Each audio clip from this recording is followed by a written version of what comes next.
Discovery, go at throttle up.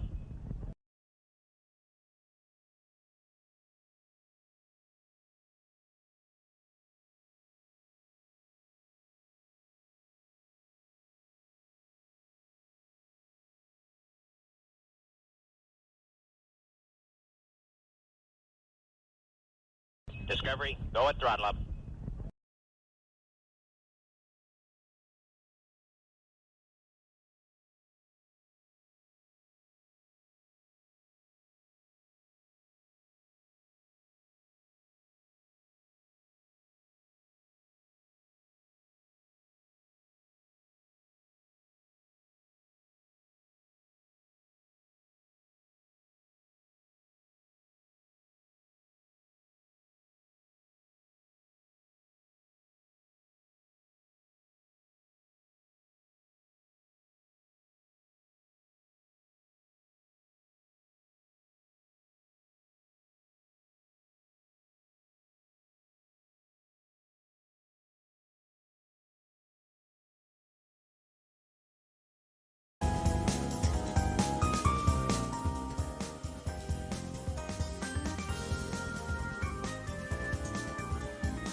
Discovery, go at throttle up.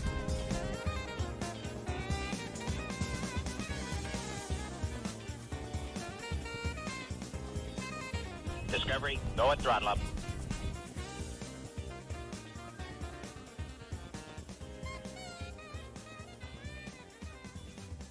Discovery, go at throttle up.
Discovery, go at throttle up.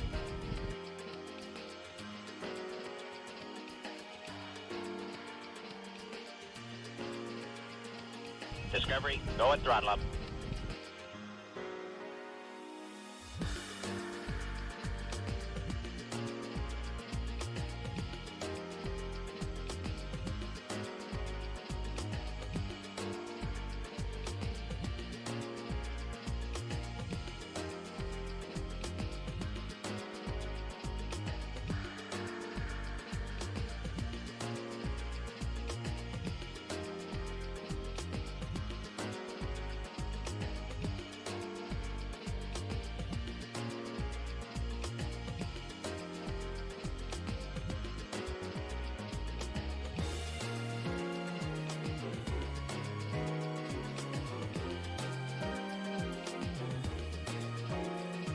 Discovery, go at throttle up.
Oh, okay.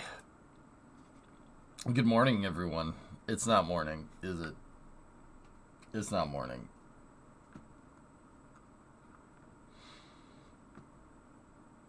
It's not morning. Hi.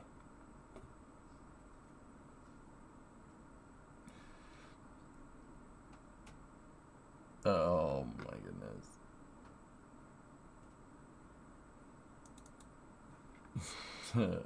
How was the party? It was good. You closed on a house last week, officially moving up to Mass in late June, July. Hey, all right, man, all right. Alex cooking your dinner. That's good.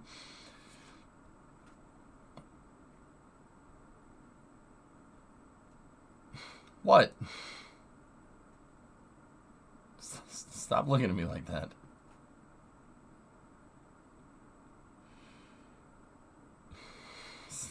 What? Discovery, go at throttle up. I don't have a face tattoo or anything, do I? Still hungover? I'm tired, man. I'm tired. The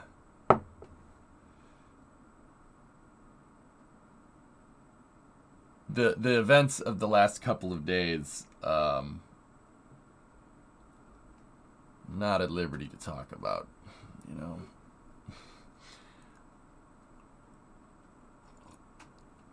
There is one event. There is one. There's one event that I will tell you. Mag dumping a foul is the gnarliest feeling ever. Discovery, go at throttle up. Ever. I will tell you that. Yeah.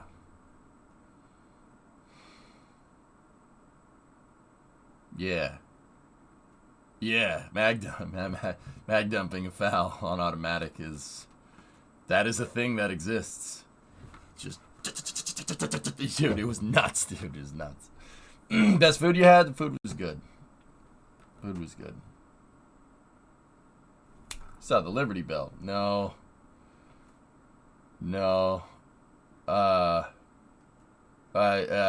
Battlefield Vegas. That's oddly specific.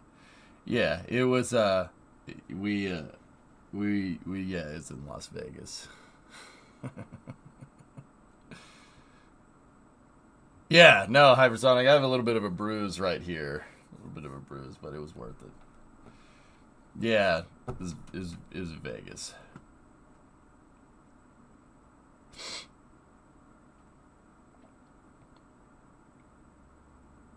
Yeah, Hypersonic. Yep, it is in Vegas. Yeah, German. Yep. Vacation or honeymoon? Bachelor party. It was a good time. Yeah, God, they have a pretty good collection. Yeah, I can say that they have a pretty decent collection. So did you guys rent supercars and drive them around?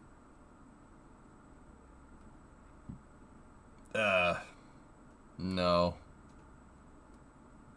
Nice, German. There you go. Yeah, they have tanks. They have lots of tanks. Yeah. So, that's all I'm saying. That's all I'm saying. I will not talk about anything else that went on.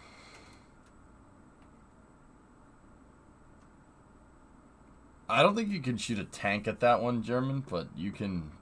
There's definitely a really, really nice museum there.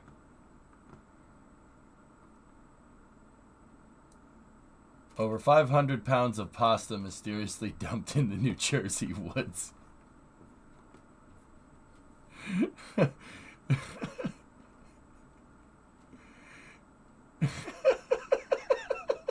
Okay. I'm under a non-disclosure agreement. Yep. I'm under an NDA. I'm under a big NDA.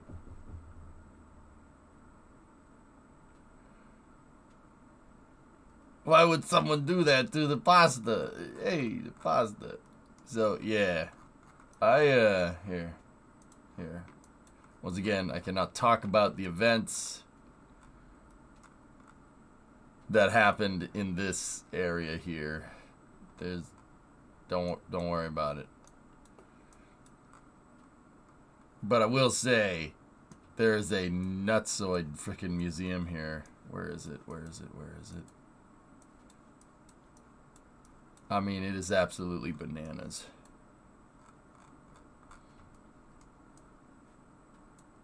I should be able to see it. It's just a bunch of tanks sitting in a parking lot. It's pretty awesome. Where am I? Oh yeah, so it should be like right here. Oh yeah, there we go. It's just a bunch of tanks sitting in a parking lot. Helicopters, tanks. Yeah, it's awesome. Did you see the F1 paddock getting built? I did, actually. Yeah, it's over here.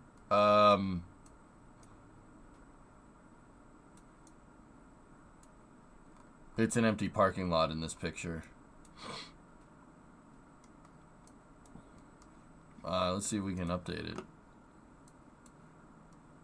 Nope. It's... hold on. Let me look around. Yeah, it's right here. The paddock goes this way. Did you see that Jack from NSF cut his beard? No. I have not been near the computer for a couple of days. It's for the zombie infestation when it gets going. It's the real ammunition. It is, dude. Ian, a.k.a. Nick Moran. Oh, dude, Chieftain's awesome. Did a collab at Battlefield Vegas shooting all the guns on a Sherman. Oh, that's cool. Right on. Do we think Las Vegas is going to be a good race? Discovery, go at throttle up.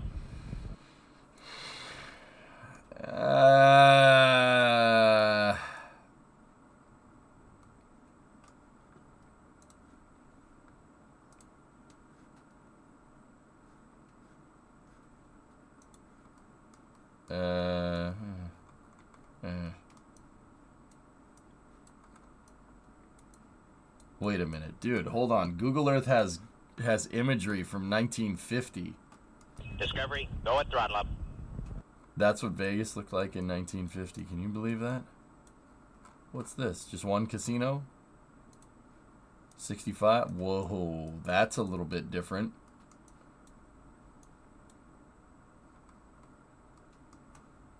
Jeepers creepers.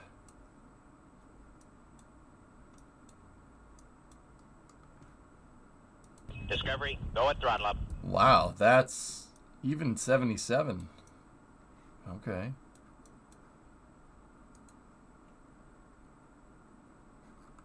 Wow, that's a little bit of a difference, huh?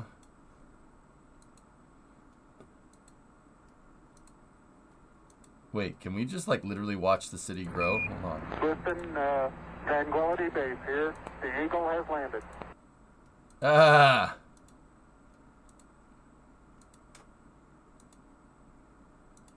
Whoa. Whoa.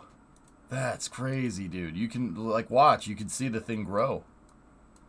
Dude, that's a big... Vegas is pretty big, dude. Here's a screenshot of Beardless Jack.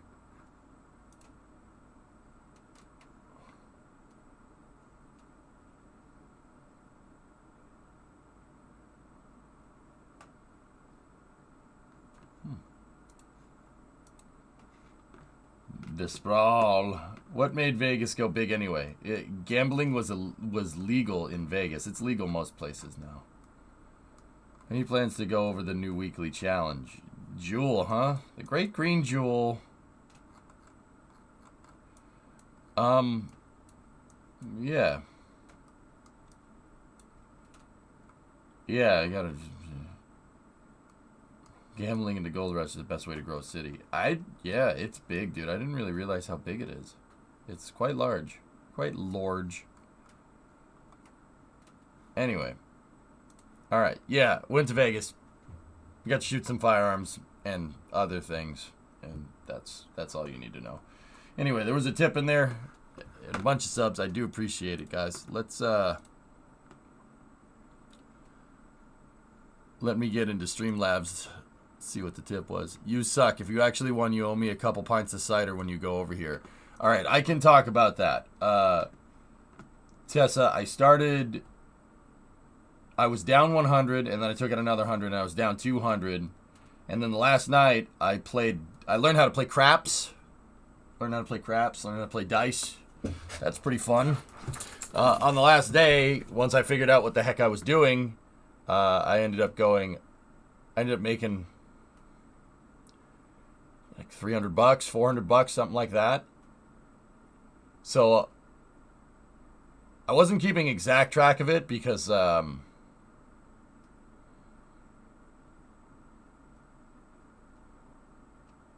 wasn't keeping exact track of it, but I finished plus 100. Long story short. Yeah, craps is fun, man. Where did you stay? The Palazzo. Palazzo. Yeah, but lots of cold snacks, man. Yeah. Well, you're 8 hours away from me. Vegas is only an 8-hour drive. My sister lives there. That's why I know. Oh, nice. Yeah. I finished in the black. So that's good. And you never looked at cars.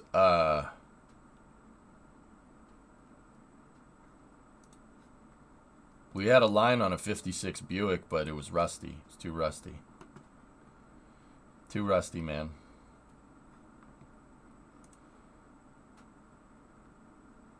Pretty much don't gamble in Vegas anymore. Lots of eating for me these days. Yeah. Any Abrams or just old ones? I don't know. I don't remember. I didn't get to see the whole tank museum erudite because when I went they were closing. So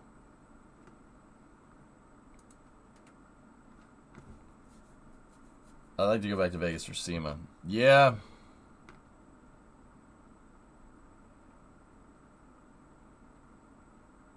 I hope everyone's having a lovely day. Yeah.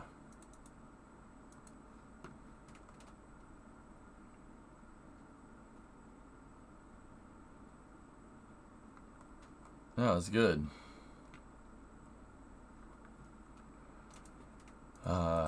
Yeah. It's gonna take a second for me to get back into the swing of things, fellas. Which is why I just said it to Space and Rocket Review. I found somewhere that Palazzo has some suites that you can even get a freaking pool table or a theater room. We had a suite on the 40th floor. It was a really nice hotel room. Howdy back, hope you had a good trip. Hope you had a good time. Yeah, it was fun. It was a fun time. I finished in the positive. We're good. I made $100, give or take. And, yeah. Now I want to play more dice. Dude. It's probably for the better that I got out of there. Like, this is going to be the most generic reason, but I'll be 100% honest. You know when you're, like, really into a good game? Like picture the last time you played Fallout New Vegas and you're like super into it. Not you. You though. You. Yeah, you know what I'm talking about? That like, oh man, this is awesome. This is awesome. This is great. I flew there, Lemprod, yeah. Did you get a tiger in your room? No. Discovery, go and throttle up. Yeah. Who doesn't get super into Fallout New Vegas? Yeah. Dude, that's what I was... It started to get that way. It started to get that way at the casino. And I'm like, that's... Nope. When's my plane? I'm leaving. I didn't wake up to a tiger in the bathroom. No.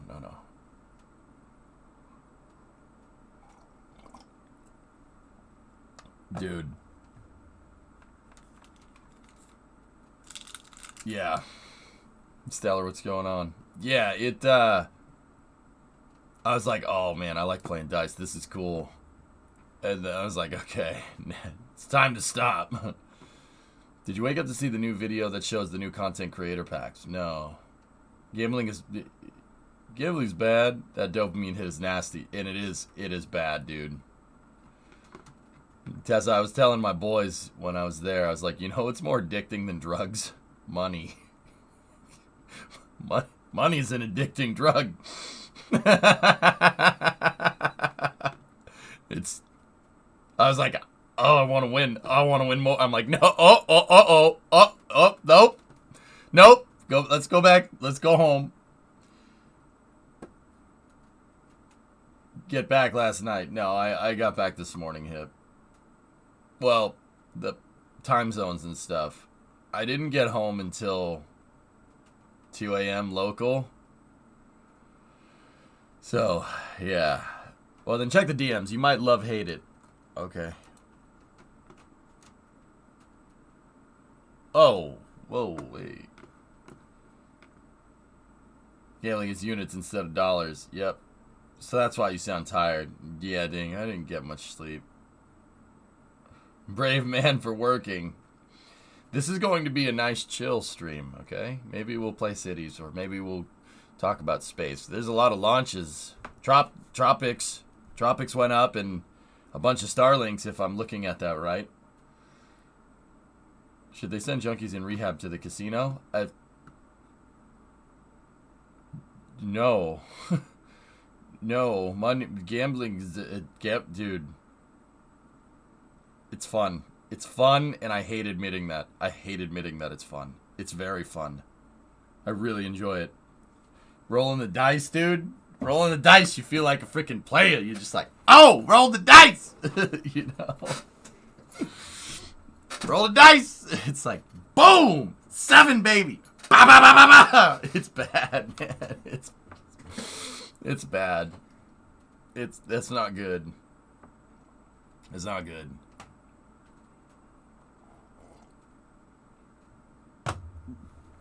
Dude. Yeah. I think there's only been 1 or 2 launches since you've been on. Alright. You got something in your mustache.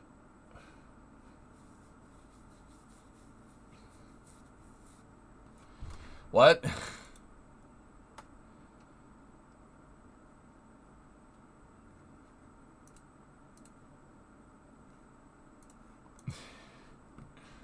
No.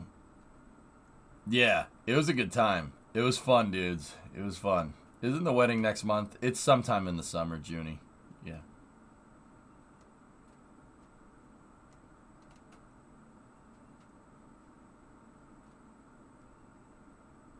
Let's do space. I worked in the industry for a decade. Now do experimental flight testing.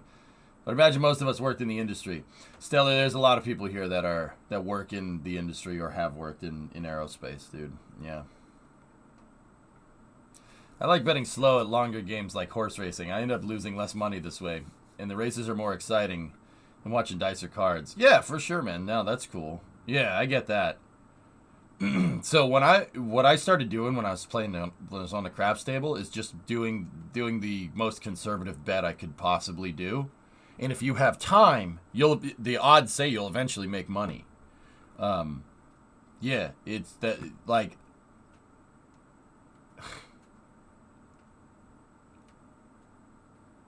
there's other ways to do that, but I hope we work in the industry after graduating. There you go, Nordic. Yeah. There's the suborbital rocket with the astronaut remains that blew up. Yeah. Only if the dice are legit, though. Yeah, yeah. I don't know. Perhaps somebody with more experience can enlighten me on this.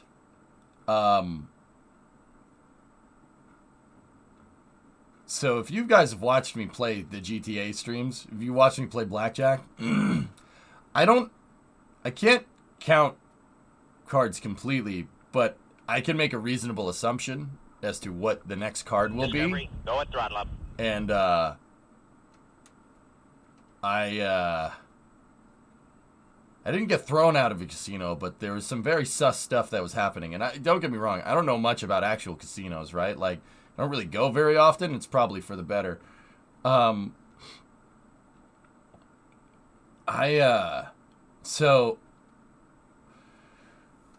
I started playing blackjack at a casino. I won't say which one. And so here's the thing. So the dealer deals the cards, right? And I was up a little bit. And the dealer started dealing the cards, right? And I got double sixes, okay? And I split double sixes. And the reason why I split double sixes is because I knew that the card that the dealer pulled was low.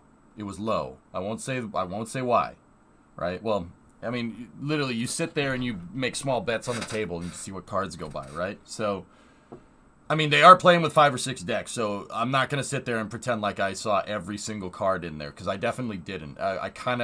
It's kind of half guess, half, probability, right? I knew that the dealer had a low card, right? And it definitely wasn't blackjack, right? So I split double sixes, right? And the first hand, I got a 3 and a 4.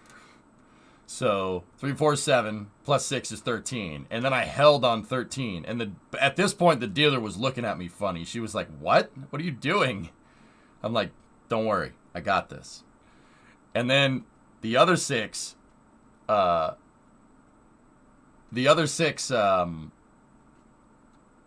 she gave me a king. So I had 16 and 13, and I held on both of them. And the dealer was like, I have a 10. I have a 10. You're gonna hold on 10 on 16? I'm like, yeah, absolutely. Discovery, go and throttle up. Right? And she pulls the card over. It's a 10 and a 2, right? And then she drew a king, and she busted, and I won like $200. I won like $200. The dealer was like, what the hell? I'm like,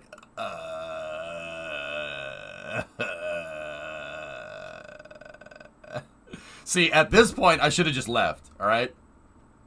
I should have just left. I did know that there was a low card there, Hillness. I just didn't know which one. I knew there was a low card just by how many face cards had gone by on the table, right? And it may have just been luck. It probably was just luck. But the pit boss came over after that.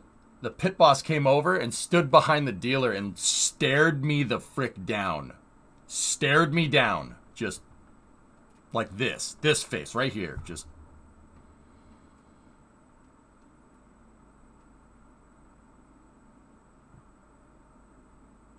I'm like, okay. No, hammer nails. I'll tell you more in a little bit. So, no, not really, Electron. So, the pit boss said something to the dealer, like whispered something, right? And after that, this is probably just probability. It's probably luck. It's probably a little bit of me being paranoid. Okay, I'm not gonna say that I was in the best state of mind at the time. Discovery, right? go and throttle up. After that, the dealer draws 20 4 times in a row.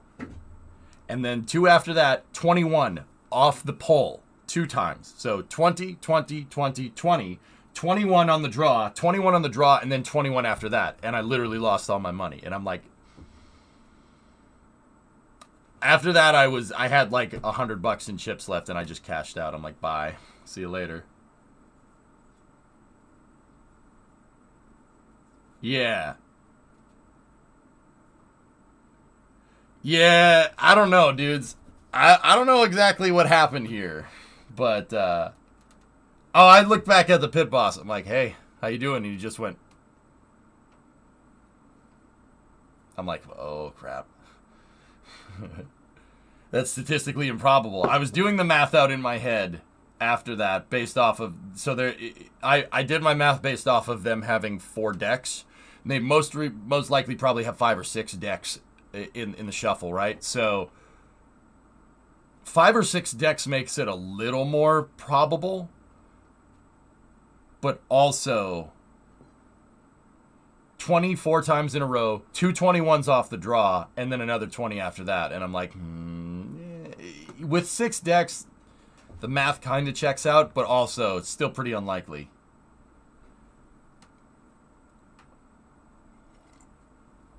Yeah, the more decks that they have in there, the more likely that is to happen. So, once again, it's probably just me reading way too much into it, because why would they make a big deal over like $200? But then again, it is a casino, you know, like, but still, the dealer looked at me funny. She was like, why are you holding on 13 when I have a 10? I'm like, and I didn't want to say, well, it's because you have a low card. I didn't want to say that. I was just like, oh, I don't know. I think what did I say? I said, oh, I'm new to this or something like that. Oh, my goodness. Oh. Yeah, auto shuffler is, yeah, exactly, Potzer. Exactly, dude. Exactly. It was just a little bit peculiar.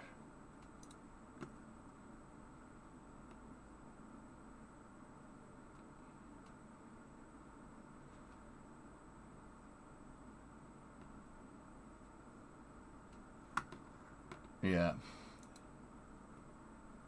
Should have said because I'm going to hold on 16. Yep. Yeah, no, I'm not, I don't think anything bad happened. Like, I don't think, like, why is the casino gonna make a big deal over that much money? But then again, you know, that's easy to say when I don't have, you know, a couple $1 million in cash, like, on the tables at any given point. Yeah, oh, but it doesn't really make a lot of sense. I was thinking about it, but it's still very. That's not.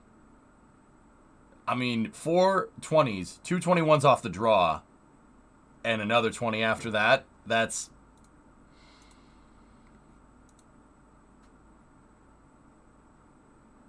Interesting.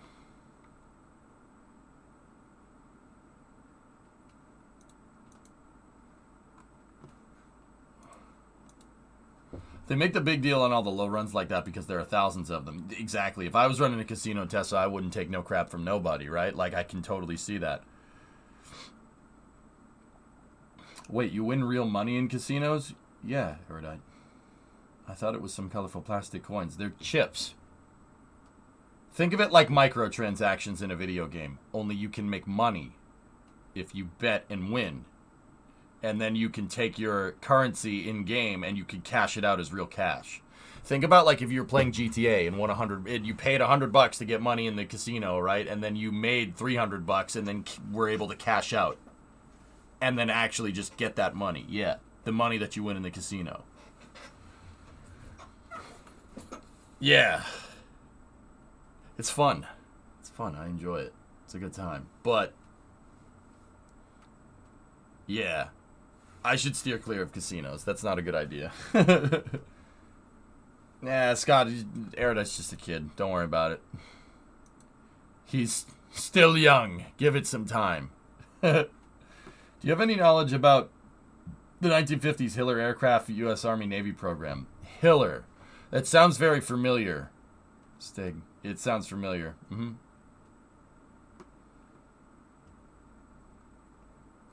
Baccarat, yeah. I don't know how to play that orbital mechanic, yeah. Hiller, that sounds very familiar, Robert. I'd need a refresher on it. But, yeah. That's all I can tell you about what happened over the last couple of days.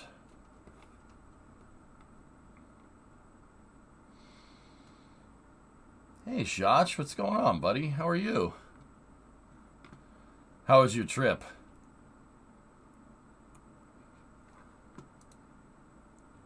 I'm the ramen king. Discovery, go at throttle up. So rough odds of the dealer drawing those hands consecutively is 0.00053% if I still remember my probability math correctly. Yeah, exactly, Storm. Yeah, that's...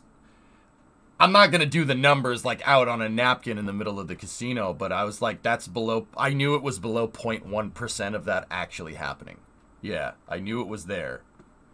It's very, very improbable that that happens. And the pit boss did come over and stare me down. Like, I'm not like, he was just there saying, hey, how's everybody's night? The guy came over and started staring at me like this. And I'm like, okay. Good, keep him busy. That's good, man. Yeah, Tessa, yeah, I got you. So the USA says female astronauts are better as they consume less water and release less CO2 as compared to male astronauts. What do you think?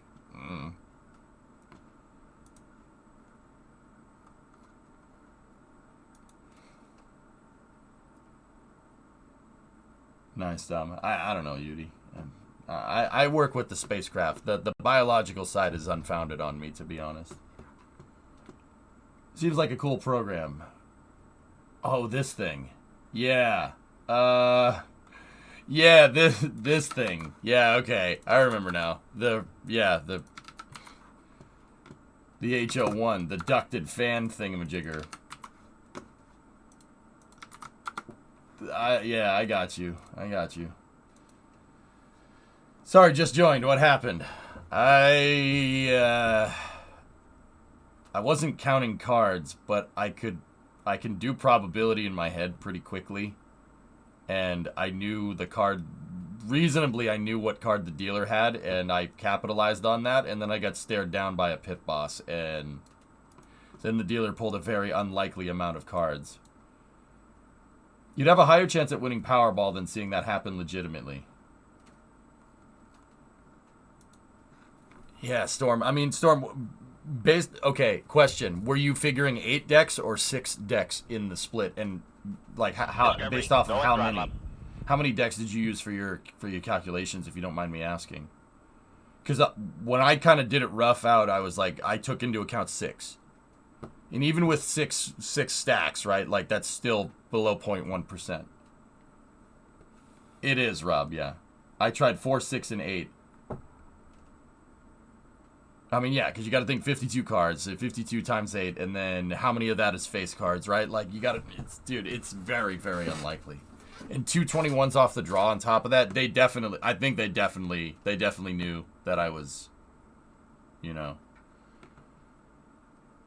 With that many decks, doesn't that mean you could draw 5 plus of the same card? Well, there's 4 kings in each deck, right? And if there's 6 of them, that's 24 different face cards. So that's what I mean. The more decks that there are, right? The more decks that there are in the stack, right? Means that it's more likely for that to happen. But even then, pulling 4 20s off the draw, 2 21s off the draw, and a 20 after that is very, very, very unlikely. That is very unlikely to happen. The simulated 1080-day mission of an all-female crew shows that because of their smaller stature, the group would free up 8 cubic feet of space in the capsule.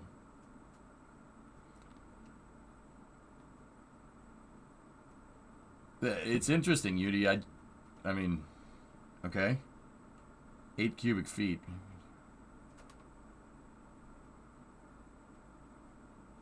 So we're just gonna send women everywhere to explore the universe? I mean, you can do that if you want. I mean, remember, you need 2 to tango, though. Colonization is where it's at, man. If we sent a mix, then you could save half. You save half of that, and then you're good to go. And then you could do that whole make more humans thing. Personally, I'm kind of about that life. That's kind of cool. See what I'm saying? Have I seen this? Yeah, you linked it. Or somebody did link it. 4 rotors. I mean, or no, that's not a 4 rotor. 12. It was a 12 rotor. Tess, I saw it, but I was deposed at the time or something. But there's other methods that doctors do.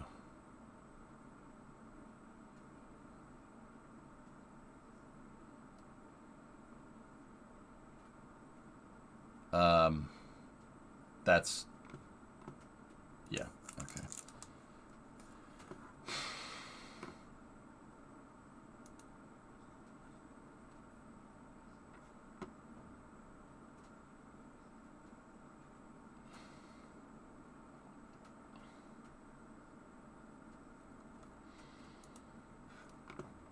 Yeah, I'll just go with chat's answer. Those methods aren't very fun.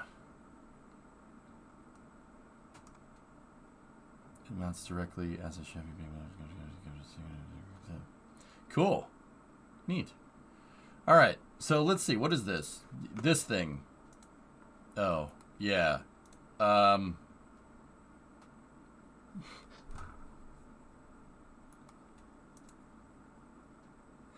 So, Rob, I look at this thing, dude,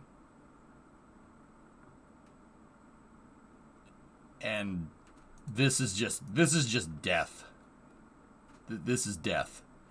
You know why it's death? You literally have a serpentine belt at your feet. And you're going to tell me that somebody in combat might not lose their footing on this thing?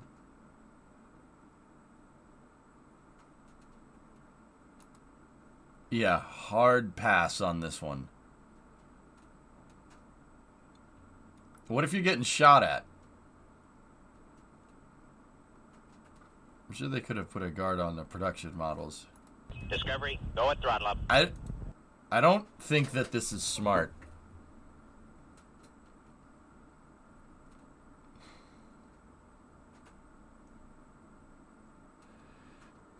I mean, if we're going to go with crazy ideas like that, I'll just take this. I'll take the LLRV. Let's do that instead. Put a cannon on the top of this thing. But seriously, a cannon on the top of this thing would not end well. I can't believe it. This thing is stupid. Wow. It did have an ejector seat. Yeah, that's what I'm saying. That's what I'm saying. It's a little bit of a better idea. It'd flip over with the recoil. Yeah, that's fine. Just have a gun shooting in the other direction. Yeah, this thing is neat, dude, but I just don't really see the need for this.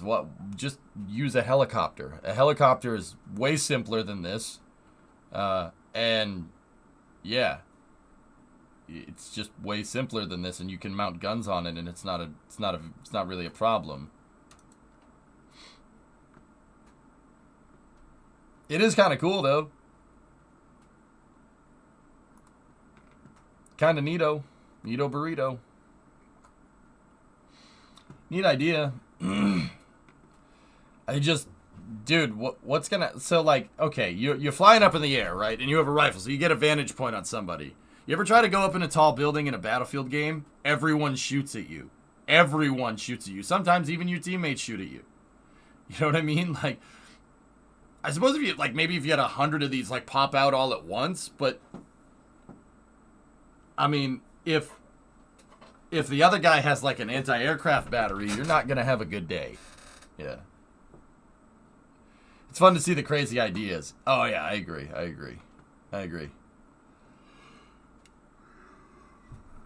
It seems like you'd want a driver and a shooter, so a helicopter.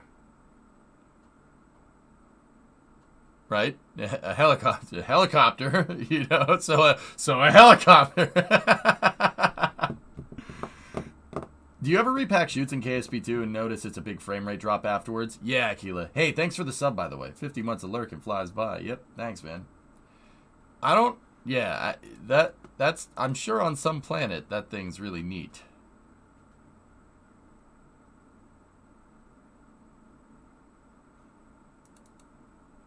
Hey, Wefrel.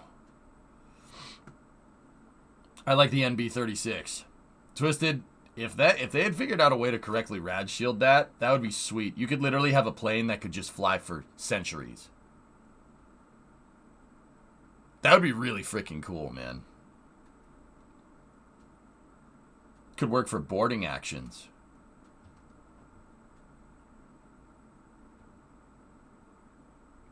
Yeah, the RB36.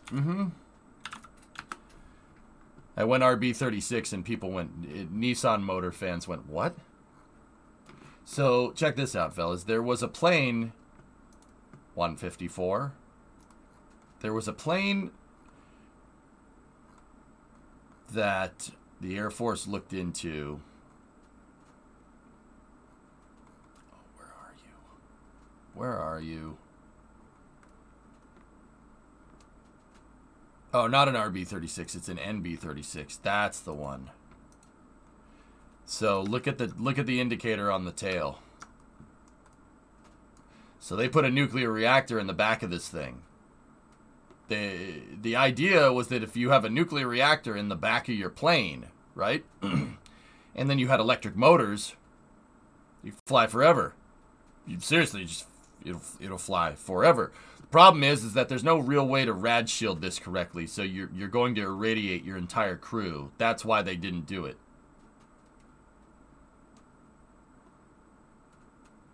Wow, that was really quickly, Hellfish. I was waiting.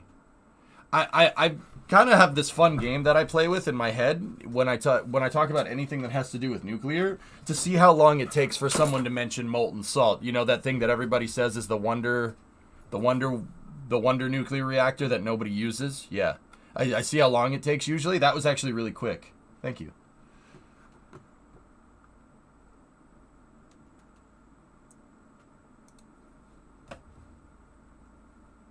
Molten salt! Woo! Yeah.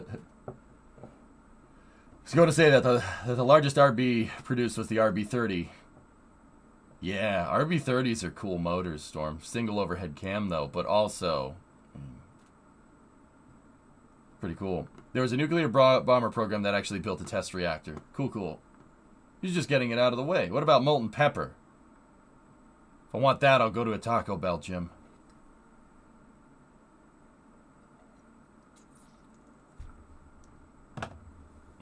I just popped in. John Michael Goddier's Event Horizon had an interesting interview on fission for consumer power. Synthesis, there are DoD projects working into micro nuclear reactors, small, like miniaturized nukes. So, you know, we might, if that, Hellfish, if that's what you're talking about, then yeah, there might be, that might be a thing sooner rather than later. I predict that today will be a cities day for you. Yeah, maybe. I'm kind of just getting back into my flow, dudes. Getting back into my flow. Is there a reason why they can't shield it on planes? Like they do on subs and aircraft carriers. So, yeah, Spoon, of course. It's the size. The size is the big problem, dude. So, here's the thing. So let's think about this. Think about this kind of logically, okay? So, if you have... So... It's not the plane. It's not that we can't build a bigger plane. We can absolutely build a bigger plane. Sure, no problem. The Europeans demonstrated that very recently with the A380. A bigger plane can be made. You could just crank out a bigger plane. I mean, it'd take a little bit longer. Planes tend to get a little flimsy and are very susceptible to, like, flutter when you make them bigger, right? Why? Because aluminum. It's the same reasons why if you're building a house out of Legos, right, like James May did that one time, you're going to have some serious structural problems. It's just the material science behind your building material. Aluminum does not scale very well. And that's part of the reason why building a super heavy launch vehicle is very difficult, because of the material science behind aluminum. Aluminum's really, really light, right? It's really light, but also when exposed to certain dynamic forces, it really likes to break. Take like if you have a spoon, so if you have a pop can, right? Clink. It likes to do that. It breaks. It'll crack over time. Aluminum cracks, dudes. That's what happens. It's very susceptible to metal fatigue, which is why planes get constantly checked over to make sure that that's not happening. So it's not that we, you know, like building a bigger plane is possible. We can absolutely do that, sure. But here's the problem. Easy to build a bigger plane, much harder to build a bigger runway. See what I'm talking about? That's the problem here. And, you know, that's the reason why I used like an A380 as an example. The A380, the reason why the Europeans made this plane the way that they did, why they made it a double-decker the entire length of the plane, was because they wanted to build a bigger plane, but the infrastructure around the world didn't permit building anything really bigger than a 737. Or a 747, excuse me. Way bigger than a 737. 737 is tiny compared to this plane. So,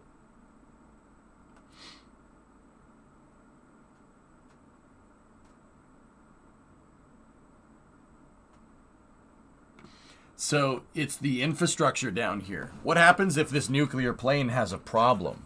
So say you built something gigantic. Say you built a plane the size of a battleship or the size of a submarine, so your nuclear reactor works now. What if you have a problem with this plane? Where are you going to land? There's only, say you built one runway in the middle of like Denver or something. I just picked Denver because there's a lot of space out there, right? And it's a big freaking airport. Little weird airport, but a big airport. So say like you do that and the nuclear bomber can fly anywhere. Say you're over Japan or something and you have to land. Say you have a problem. Now what? You going to fly 15 hours all the way back? You got to land now. Now where do you land? Now you're risking a nuclear disaster. Now, don't get me wrong. We could just build bigger runways. But that could be problematic in areas with high population density. Nuclear float plane. Well, Zanku, that was the idea. That was the idea till World War II. Anybody notice that planes were mostly flying boats until World War II came around? You know why? Because there were no runways around the world. The war changed that pretty quick, though. Hey, Vasya. What's up, buddy? 50 months. Have the A380s been retired? No, they still fly.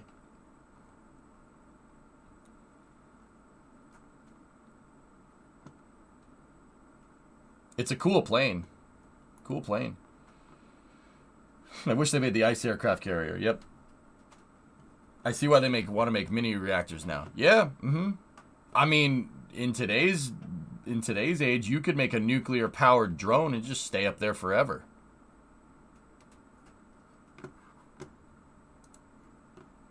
Then there's this.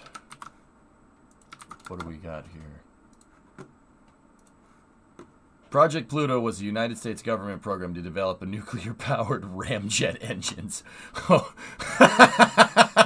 Nice. Nice. All right, look at this thing. Holy crap. How does this thing work? Okay.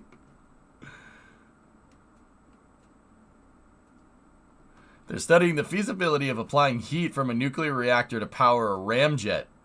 It's an air-cooled nuclear reactor. So that's NERVA. That's NERVA, but with a jet engine instead of a rocket engine.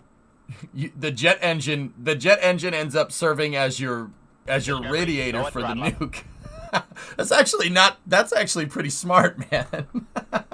And he's saying 72 months. Dude, that's not a bad idea, you know? Hey, Red. Am I well? Yeah, I'm doing okay, buddy. Well, it depends, though, Force. If they're using the right isotope, you could have your exhaust could be something that has a really small half-life. Yeah, see, boron control drums and beryllium oxide moderators. That's NERVA. That's NERVA, but instead of a rocket engine, it's a jet. This is NERVA with a jet, which is okay.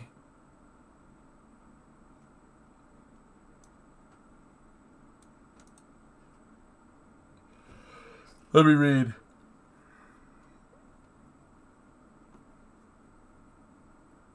We could use a nuclear ramjet on Venus. Lots of air, no people. We could. Yeah, beryllium oxide moderator and boron control drums. Cool. Oh, they wanted to make a cruise missile with this. Oh.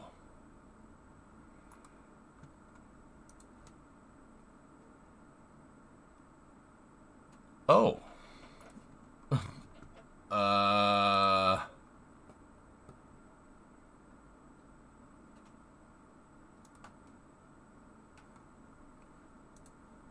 Oh.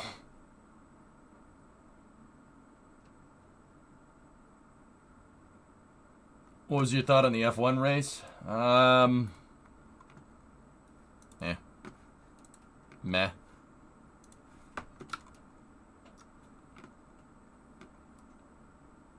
That's freaking cool, man. Yeah, that's NERVA, but in jet engine form, dudes. That's really cool.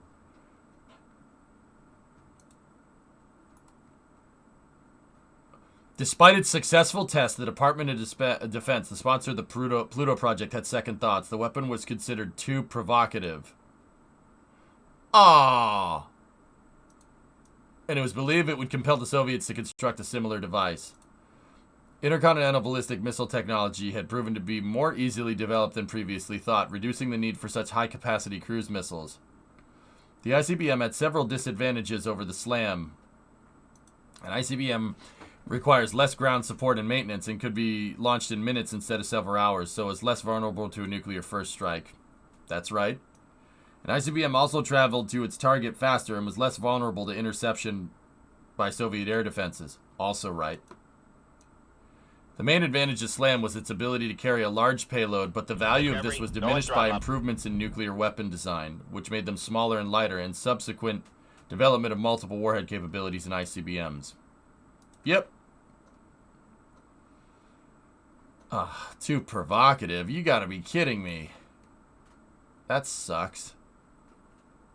So, yeah, Spoon, I mean, that, if you're still here, buddy, that kind of further explains what I'm talking about. It's not that we can't build one. We could build it. We could build another one of these. Sure, absolutely. And it's very clear that we could build a supersonic transport. We could build nuclear-powered Concorde if we really had the gall to do it. It's just, there's a lot of other provocative reasons, I suppose. Can you imagine Concorde nuclear powered? That would be awesome, actually. Can we do that, please? They might have made some of them in secret. Also true. A microreactor. Oh, cool. Yeah. Aircraft reactor design. Aircraft reactor experiment was an experimental nuclear reactor designed to test the feasibility of fluid fuel, high temperature, high power density reactors in the propulsion of supersonic aircraft. Cool. Hey, Black Raptor, 98 months. 2 to 100. Thank you for all the great stuff. My pleasure, man. My pleasure. Yeah. That's cool, man. Can you imagine nuclear turbo ramjets that use hydrolocks? That would be... Actually, you don't need hydrolocks, just hydrogen. I can't believe that, dude. I mean, it makes sense though. Nothing from Project Pluto here isn't anything that they didn't do with Nerva. They made a rocket engine version of this. A nuclear-powered rocket engine where basically the rocket engine is the cooling tower. So, like, think cooling tower, right? The cooling tower has that kind of concave two funnels joined to each other shape, right? Now, don't get me wrong, cooling towers aren't rocket engines. That's for thermal convection, right? But think about the cooling tower just being a rocket engine. That's what Nerva is. And that's what Project Pluto is. It's a jet engine, and the jet engine is the cooler for the nuke. That's actually really cool. It gets the heat away really fast because jet engines accelerate gas out the back really, really quickly, and rocket engines do it even quicker, which is actually really cool. That's really, really neat. I'd be curious to see what the exhaust velocity of this is.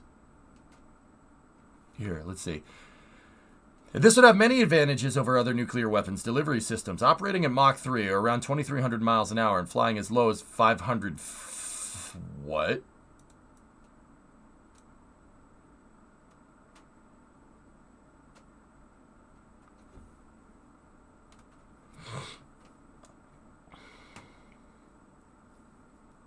Oh.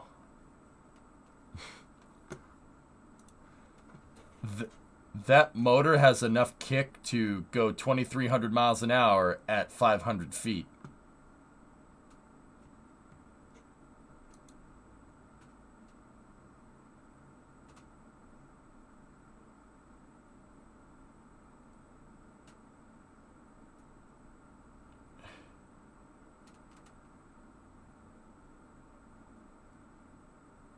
They wanted to operate it really low so it would have the side benefit of irradiating enemy territory it flew over.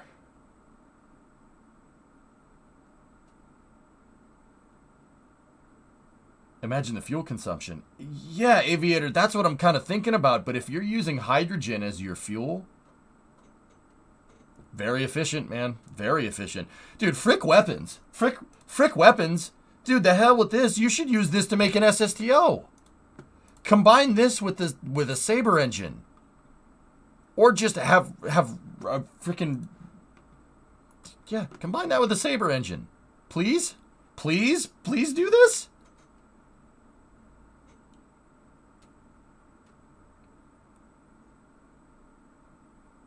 So okay, Twisted, I got all right. New plan. You can do the whole nuclear thing on the way up, get us up to Mach 3, Mach 4, right? You know, get us up in the air, and then we have a LOX injector. So instead of reheat, right? Instead of reheat, spray more liquid fuel in, close off the intake with a conic intake like the SR-71, right? And then you have a LOX fuel rail, and your reheater is spraying hydrogen and oxygen in, and then you get it. The back just turns into a rocket engine. Your afterburner is your rocket engine. Can we do this, please?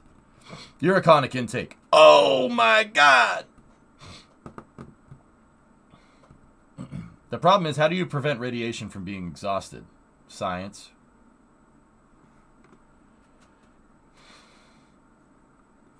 I think the nuclear heat is the fuel. Well, it says it's air breathing, Hellfish, so you're going to need some oxidizer in there. But if you had it air breathing with an oh man.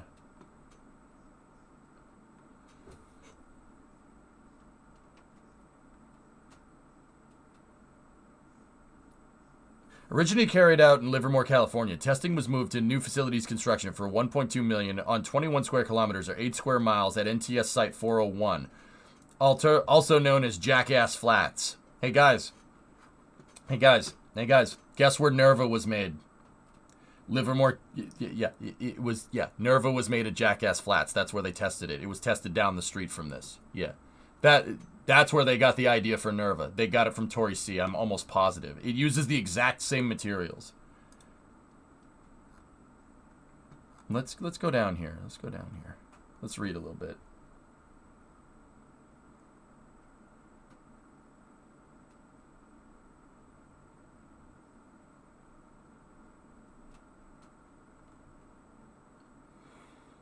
Damn. No, it doesn't say anything about Nerva down here. So, guys, the radiation that comes out of this engine, if you're using hydrogen as your fuel, flowing hydrogen over a reactor is going to create an isotope of hydrogen that has a really, I think it's low half-life. Basically, it'll decay before the radioactivity gets near the ground. And that's, because you said that's the reason why they wanted to fly it low, so it would irradiate the ground to some extent. But if you're operating this as like an SSTO and you're flying high up in the atmosphere, before those radioactive particulates ever get near the ground, they should decay. If I'm understanding this right, not a physicist, just some guy that likes really, really cool nuclear-powered jet engines.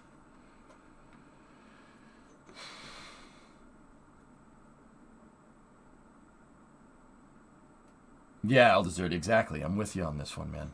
It's just, dude, the energy density of nuclear power is so freaking alluring. It's ridiculous. That's really freaking cool, man. Really freaking cool. And Pluto just sucks air in on one end, passes it through the reactor and out the other. They wanted to use the radioactive fission products as part of the weapons effect on the enemy. Yep. It was a beneficial side effect, yep. This is what Gleeta should have put on the back of Mullet. I don't think that's a good idea. It's just the Meredith effect on steroids. Yeah, just using the atmosphere. So, Twisted, I'm going to guess that that's the other reason why they wanted to operate it at low altitude, because at high altitude, you're going to really struggle. You're going to really struggle trying to cool that reactor. You're going to need some cryogenic propellants. And that's the exact reason why the Sabre engine exists. The Sabre engine is trying to address that exact problem. That makes a lot more sense now. It's the Sabre's pre-cooler that's trying to address that problem, and coincidentally, that's the part that's really, really cutting-edge stuff, the pre-cooler on the Sabre motor. The wiki for Nerva references Project Pluto. Good. Yeah. It wasn't exactly a well-refined system, but it didn't need to be. Yep. Can we have this added to Kerbal? This is in Kerbal already, the Sabre motor. But the nuclear ramjet would be really cool.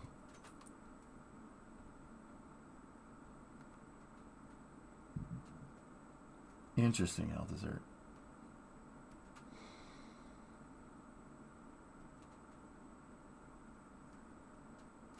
Hey, Tara, what's going on? Smart, dude. That's really cool. Yeah, you guys said it. The Cold War produced some really strange stuff, man.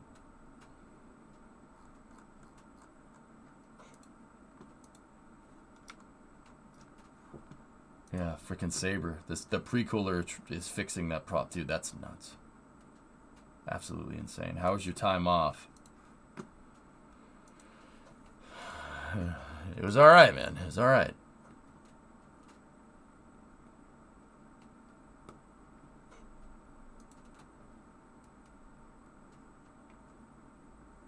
It was, yeah. Or the British nuclear landmine that used chickens as a trigger device.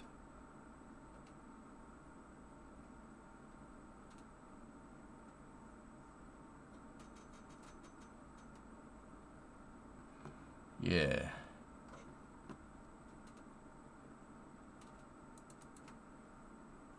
Yeah.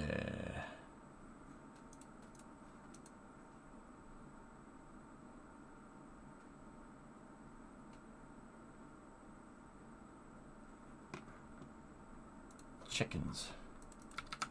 Chickens. It was a British tactical nuclear weapon in the 1950s. The project goal was to store a number of 10 kiloton nuclear landmines in Germany. These mines, which were intended to be placed on the North German plain and detonated by wire or an 8-day timer in the event of a Soviet invasion from the east. In order to not only destroy the facilities and installations over a large area, but to deny occupation of the area to an enemy for an appreciable time due to contamination.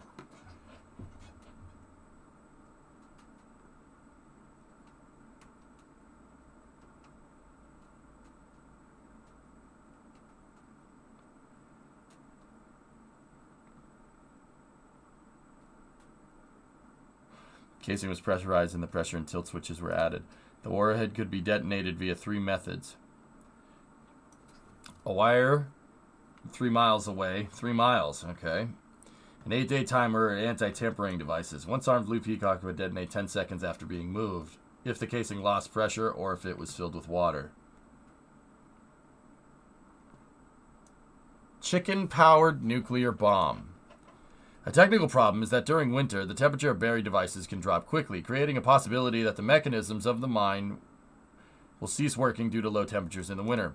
Various methods were studied to solve this problem, such as wrapping the bombs in insulating blankets.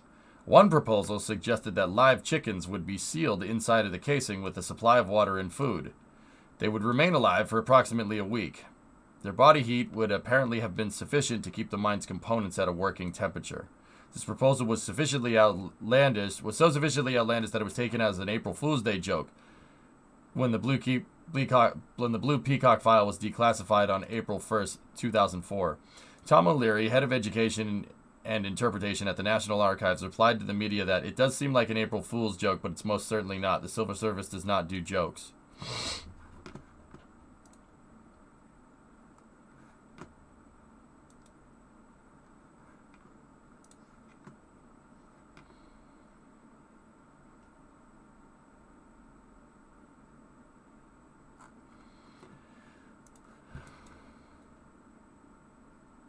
Okay.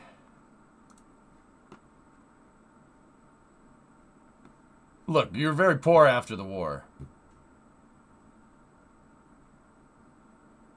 Something Geneva Convention. It's a bird. Who cares?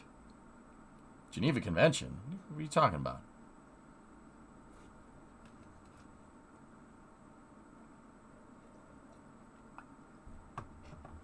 I mean, so in that application, you're going to use chickens as your heater. It's an organic heater. But the thing about it is that chickens require food. You need feed and you need water for them. So you're going to put a bomb that's designed to be waterproof in the ground and put water inside of it.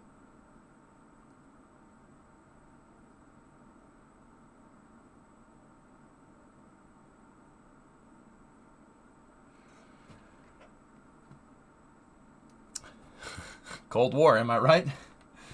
Ponzister, where have I been? Bachelor party. A small RTG could accomplish that goal.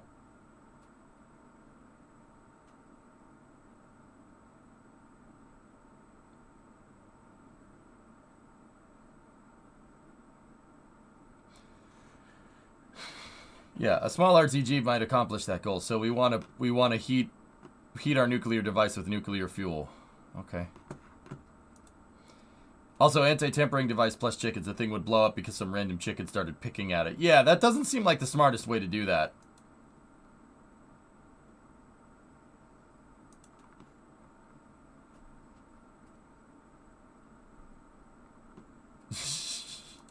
Nice. That doesn't seem very smart. All right.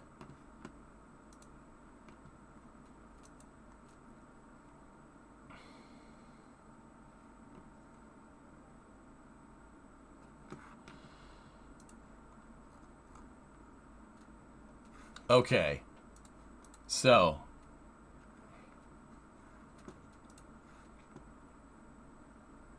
Hanendock today?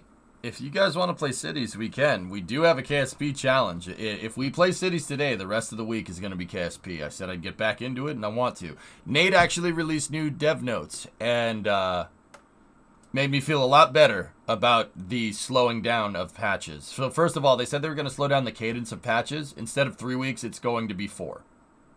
So we get a new patch every month, give or take. That's fine. I'm totally cool with that. As long as they put some numbers to it, I'm okay with that.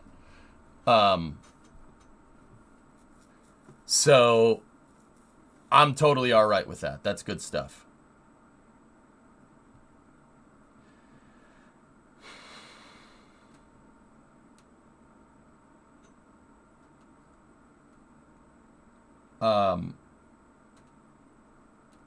Yeah, exactly, Zonku. It kind of scared me for a second, but we're all right now. I'm trying to think. I'm trying to get those notes up. Here, let's do this way. So...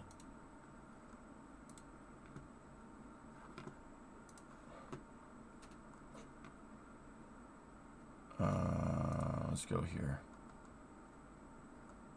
Here we go. So check this out, dudes.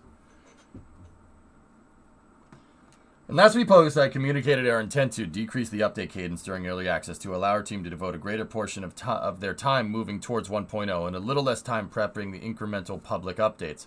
Perhaps not surprisingly, some of you have expressed concern that this change signified some dark portent. To ease some of your concerns, here are a few clarifications. Our team is fully funded, properly staffed, and completely focused on executing the full version of KSP2. Our velocity is good. Nate. And our morale is great. This is still a dream job, and we're still committed to making this game spectacular. We want to balance our desire to be Santa, literally the most fun part of my job, against our goal of delivering an excellent product.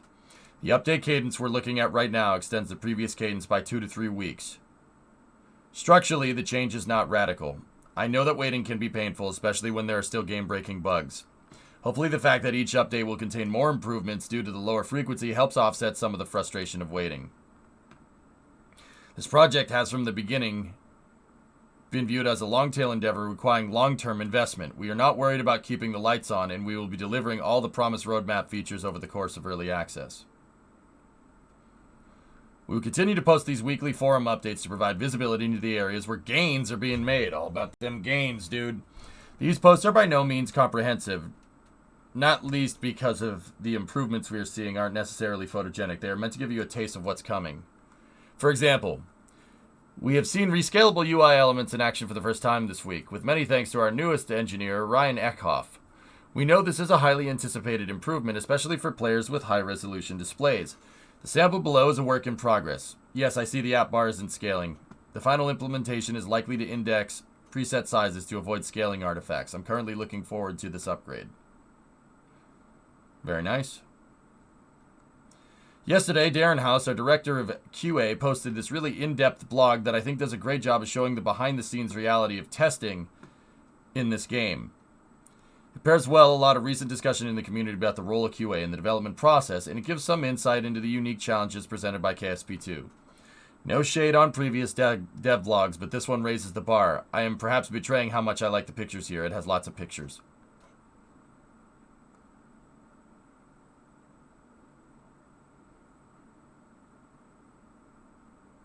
Kerbal is like 2/3 amazing and 1/3 cringe. Interesting. I'll have to check that in depth. The blog here, Dev Insights.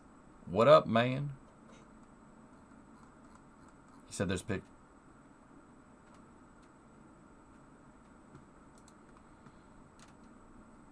The Burninator.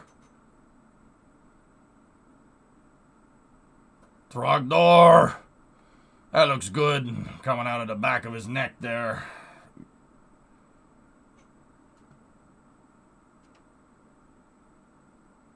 Burninating the rocket fuel, burninating the runway, burninating all the Kerbals in the thatch roof spacecraft.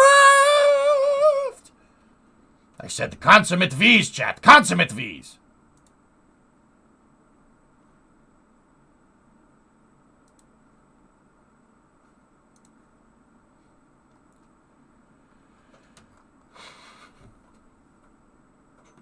So, that's awesome. Yeah, we're gonna have to read this. Oh, this is great, dude. These are great insights. Perfect. I'm looking at the pictures for right now, though.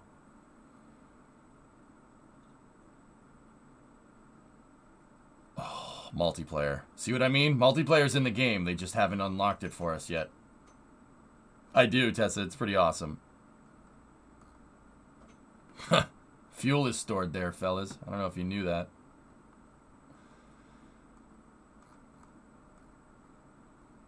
Wow. This is pretty damn comprehensive. Holy cow.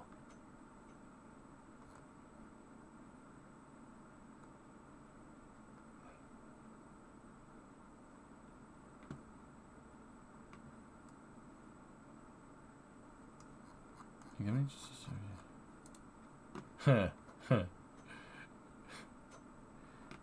You got I don't know where your floop's stored, Panderific, but you got to push button to protect your floop. S, how are you? The way I take it, they noticed how much overhead there was on each update and wanted to increase how much meat there was on the bone each time. Aqualex, dude, yeah, pretty much, yes. I've picked Nate's brain, dude. I've picked Nate's brain about where he is, where he's at with KSP. I probably should have recorded it and showed people, but yeah, Nate knows what he's doing. Nate and the rest of and that's the entire rest of the dev team. They know what they're doing. I know Nate's going to do it right, and I trust him. It did kind of scare me with the slowdown of patches, though. I'm not gonna lie. I got a little like, what? What do you mean? But see, the fact that they went and addressed it like literally the next day, I just left. I wasn't here. Yeah, that's fine. Did you hear that Satisfactory is moving to UE5? Nanite for the win. Yeah, I saw it when you linked it to me, Tessa. Yep. So that's fine, guys. I'm happy. Just we'll go at it with KSP this week, dude. Absolutely, we'll go at it. We will burninating the countryside. Yeah, Mukekubo, yeah, the Satisfactory. Yeah, we'll jump into Satisfactory when it's back on UE5. TLDR of the patch notes. Patches are slowing down in favor of more roadmap development. Yes, that's the short story. Yeah. Oh, wait, what's that thing? What's this green thing? I've seen this vehicle before. What is it? Also, is that panel tessellation?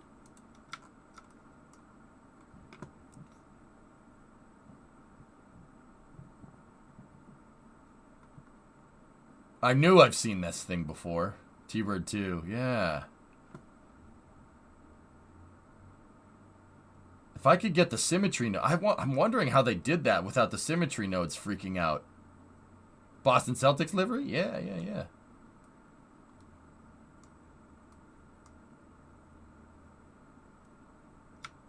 Dude, I still need to feel out the editor. If I tried to make something like this right now, it would not work.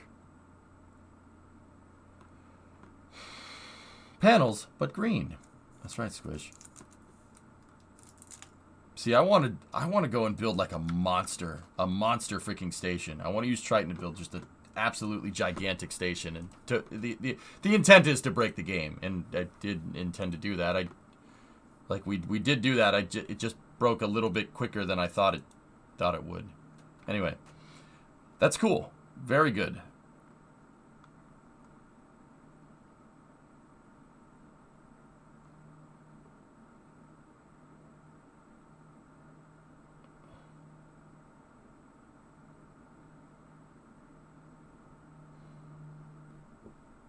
You like the Artemis hat? Thank you.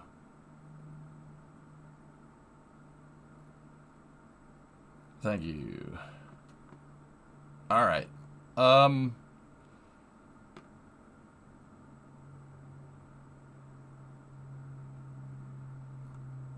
Okay. So we'll check out the QA Dev Insights a little bit later here.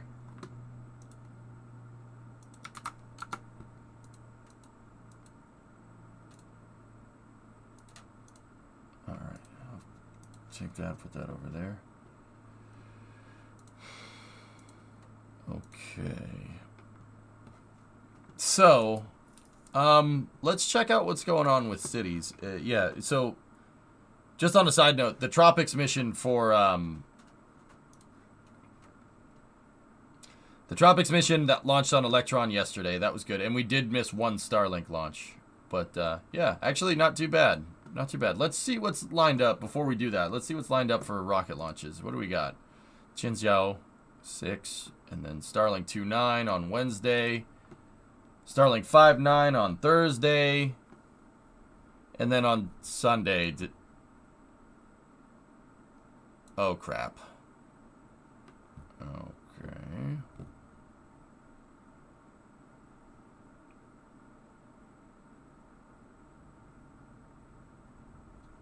That's going to complicate things. Wait, 2 of them? Oh, no.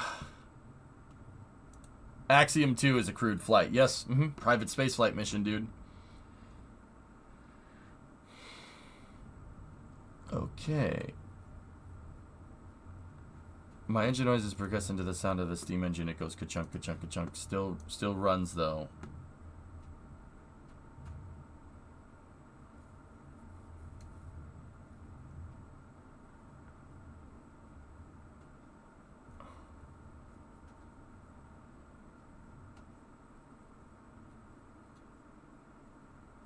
Yeah, guys, I might need to miss a couple of these, dude, as we get closer to doing wedding stuff. I'm not gonna lie, the next couple of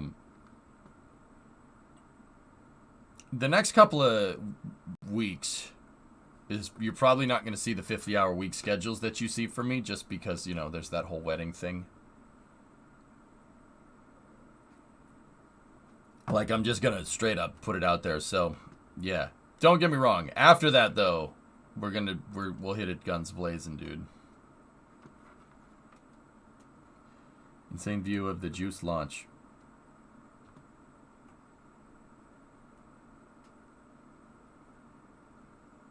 Alright, let's see. Let's see. Okay, headphone users.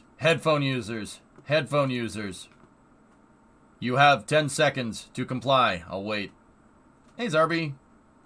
What if Starship launches on your wedding day? That is it. That is something, Jack, that I do not want to think about. But Elon did say that the next Starship launches could be potentially as early as the summer, and that's not good. That is not good. Brimo will literally find that guy and punch him in the face. Okay. Add subtitles, please. Subtitles to a rocket launch?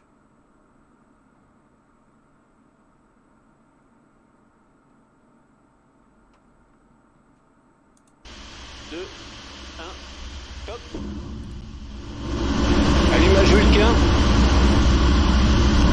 Allumage AP, décollage.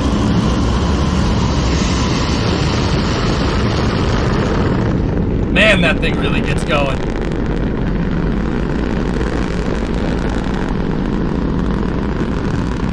That's cool.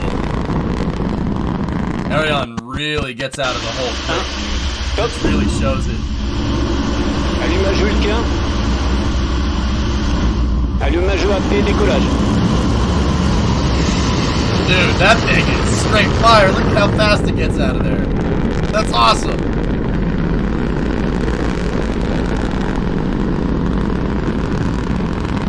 That's pretty neat.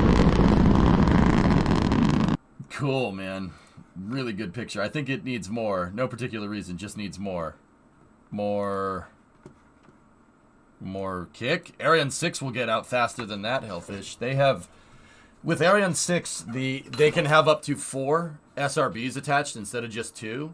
And each of those SRBs are P120Cs. They're Vega first stage engines, which is a carbon composite SRB. It's very light. A lot of thrust. That was Ariane 5. Yep. And unlike Ariane 6, it'll get where it's needing to go. Dude, I was thinking about this the other day. The Europeans have Ariane 6. Ariane 6 is in the pipe, but there is one Ariane 5 launcher left here. And I don't think that Ariane 6 is going to be ready to fulfill those needs there. I think I'm not going to say that there might be a problem here because that's just speculation, but I'm wondering how Arianespace is going and Kness is going to deal with not having heavy launch capability for however number of months.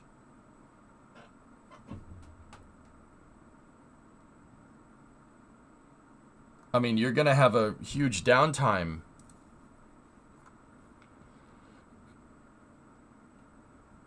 You're going to have a huge downtime here between Ariane 6. Here, let me see. They have Ariane 6 doing fitment test, if I'm remembering right. Oh, great picture.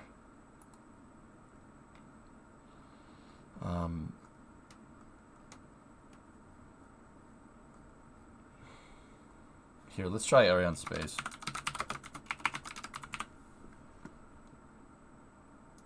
Let's see. I thought I saw some pictures of Ariane 6 here with, like, that test article being fully integrated, but I could be wrong.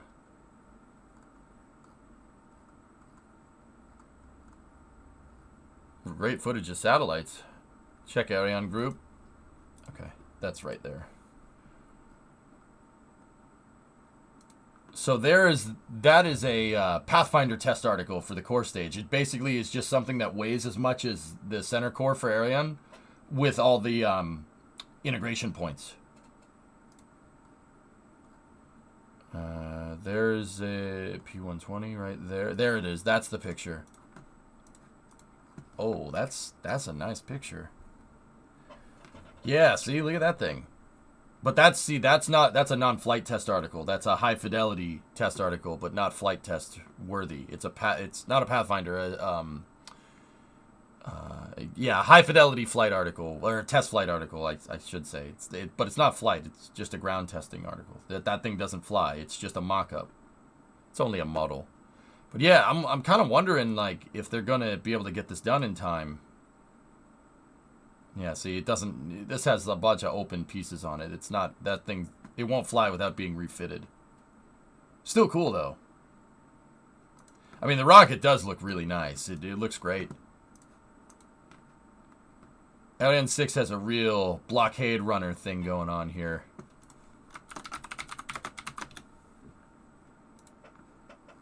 It's got a real blockade runner aesthetic going on, you know what I'm saying?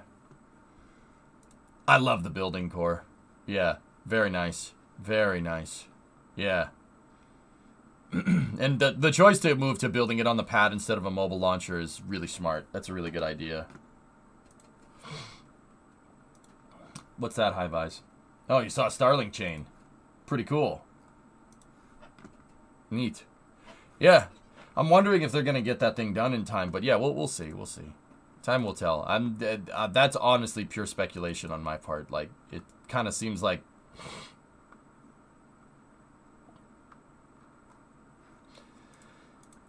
kind of seems like Ariane 6 is a little bit behind. But once again, there's a reason why, for the longest time, no one wanted to build a new launch vehicle. Building a new launch vehicle is difficult. It's hard to do.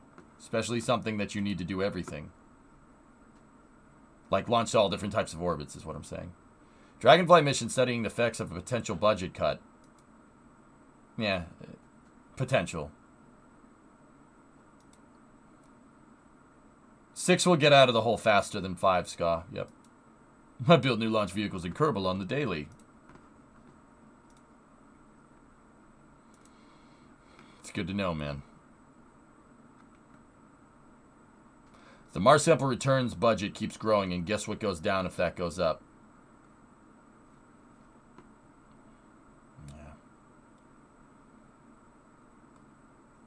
Yeah.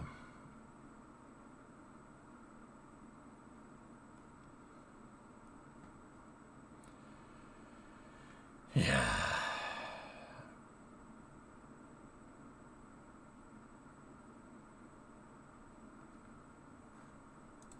Yep. It's a shame that we have to choose like that. Mukai, but here's the thing. If done correctly, we could overlap budgets, so NASA's budget will never need to go up. If you do it right, if you're funding your programs right, NASA should basically... NASA basically, their budget should just go up with inflation. That's it. It should go up with the inflation rate, or down... well, not necessarily down. I'm not going to ever argue for less money for NASA. I think that's incredibly stupid. But it should just go up with the rate of inflation at best. The reason why is that because the way you overlap the projects, the way the projects need to be overlapped is basically because development is so much more expensive than operations, right? You need to be able to shift the money laterally between programs. So like, okay, Mars sample return, that's in development right now. Does that need as much money as James Webb right now? No, absolutely not. James Webb is in the operational phase. So it definitely doesn't need the amount of money that it took to build the dang thing, right? So right now, if I saw money being moved to like Mars sample return because they're building it as opposed like away from James Webb, that's okay. That's not a bad thing, right? That's not bad at all. That's fine. That's normal. That's what should happen because you don't want to keep giving James Webb the development budget that it had because then you're just pissing away money, right? That doesn't make any sense. Yeah, don't get me wrong. You'll get some benefits from expanded operations, but there's a bandwidth there. One person can use the thing to take a picture of one thing at a time, right? Like that's not exactly how James Webb works, but that's the idea. Like if I hire like 3 or 4 photographers, right? And I only give them enough money for one camera, why didn't you just hire one photographer? See what I'm saying? Like, okay, I have 3 photographers and you all need to use this one camera. See what I'm saying? Then you're just wasting money. So, like, lateral shifts between NASA programs from program to program in the development phase is not that bad. That's not a bad idea. That's a good way to do that.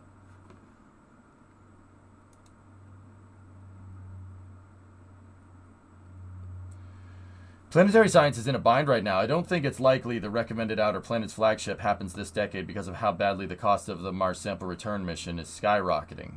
Psyche has also had some real bad overruns. JPL did not cover themselves in glory. That's why Veritas is on life support. It may not even happen. Well, to be fair, nothing should need the amount of money it took James Webb to build. That honestly comes from 2 things. Scope creep and underbidding your project. Yeah, underbidding. With my rule of thumb, when I look at aerospace projects, take how much they think it's going to cost and times it by pi, and that usually gets you your actual cost. And that's my thing about predicting budgets here. There's just something else to kind of take into account here. No one can predict the future. No one can predict the future. You can't predict the future. Absolutely not. That's not how that works. It's silly to me that we fund projects with a budget projection on a project that would have groundbreaking technology that doesn't exist yet, like James Webb. That's like saying, I want to make a time machine. Okay, you want to make a time machine? Yeah, I think it's going to cost $1 billion to make a time machine. How do you know how much a time machine is going to cost? No one's ever made that. There's nothing to compare it to, except maybe a DeLorean. So you've got to go look at the prices of DeLoreans. But that's another story. See what I'm talking about? No one knew how much it was going to take to get to the moon until we actually went and did it. And that gave us a figurehead for doing that. And that figurehead has served as the comparison and justification for any other potential moon project. Like everyone goes, oh, the Saturn V is way more expensive than SLS. Well, yeah, of course. Because we'd never done that before, right? It's always going to be more difficult the first try. So, yeah, I mean, a lot of these projects get the axe, Mukai, because people don't know how... People purposely say, oh, yeah, I think it's going to cost $100 million. And then after the program gets going, they'll say, oh, just kidding, it costs $300 million,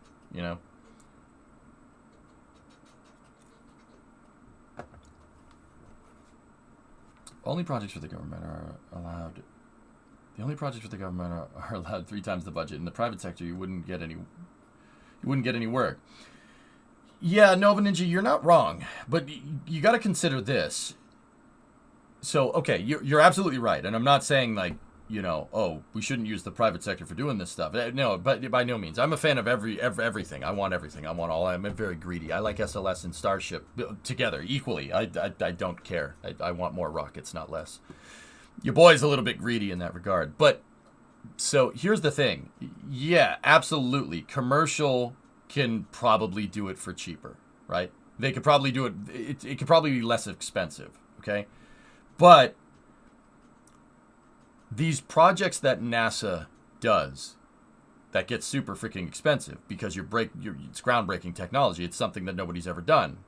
Or if not, there's no market for it. Let's put it that way. There's no market for it. There's no market to go to the moon right now. Why does anybody want to go to the moon? You don't want to go to the moon right now. The only purpose is scientific exploration. But those expensive prices that we put into these programs will make a market because the technology ends up being there. But the thing is, you got to fund them. Yeah, of course. SLS is going to be more expensive than Starship. Is always was going to be more expensive than Starship. Always. Because those projects basically give us a need. They give us a need to do something. And they also serve as a comparison.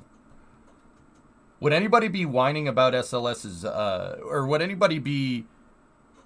So, like, okay, a way to say this would be like if SLS didn't exist and we were only using Starship, right? And say SpaceX had to disclose all of their prices. I mean, Elon did say Starship is being funded to the tune of about $1 billion a year, which isn't anything that we didn't know. Anybody that thinks Starship is going to be cheaper to develop than SLS is literally off their rocker. There's no way that that's a thing. Starship is infinitely more complicated and infinitely more capable, I would say. I mean, you could do a lot more things with Starship than you could with SLS, at least in the Block 1 configuration, right?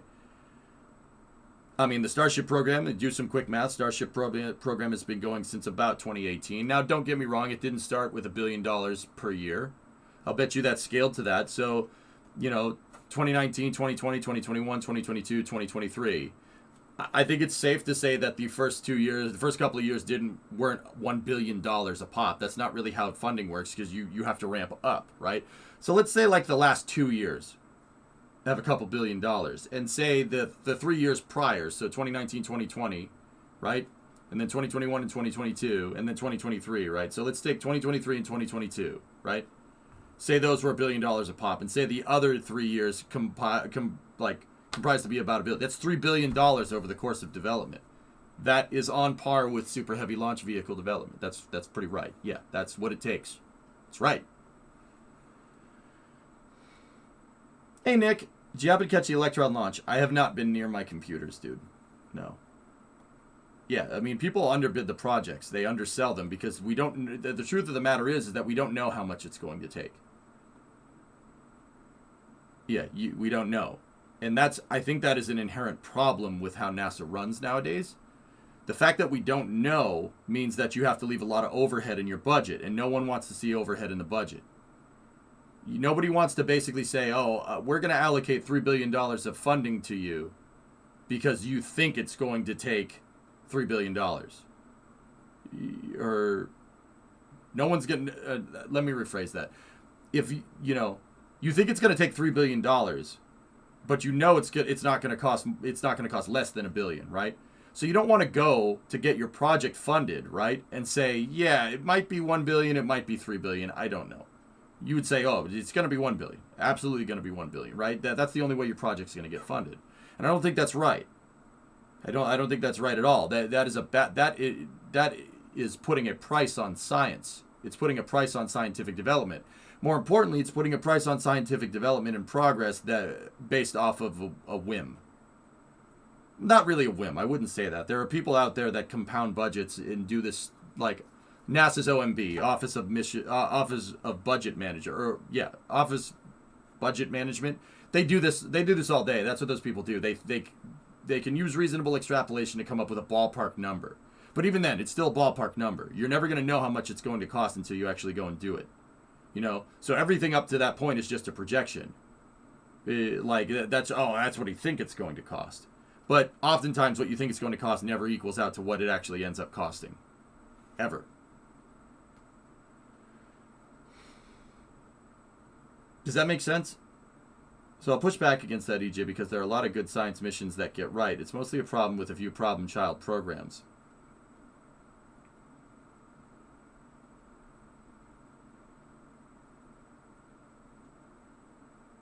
Give me an example of one that they got right. I'm not saying that there isn't. I know they're there. Just give me an example. What's one that they got right, Kukaibo?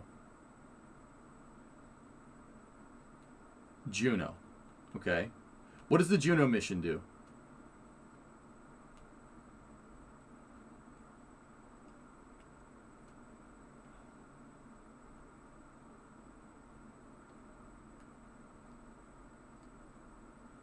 Juno? Do you know what the Juno mission does, man?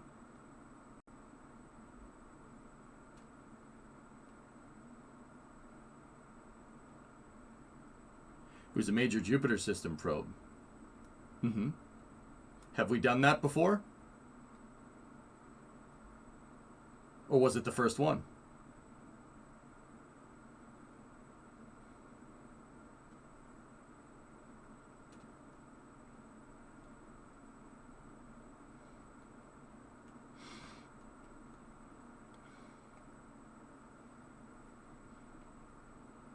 Have we done it before?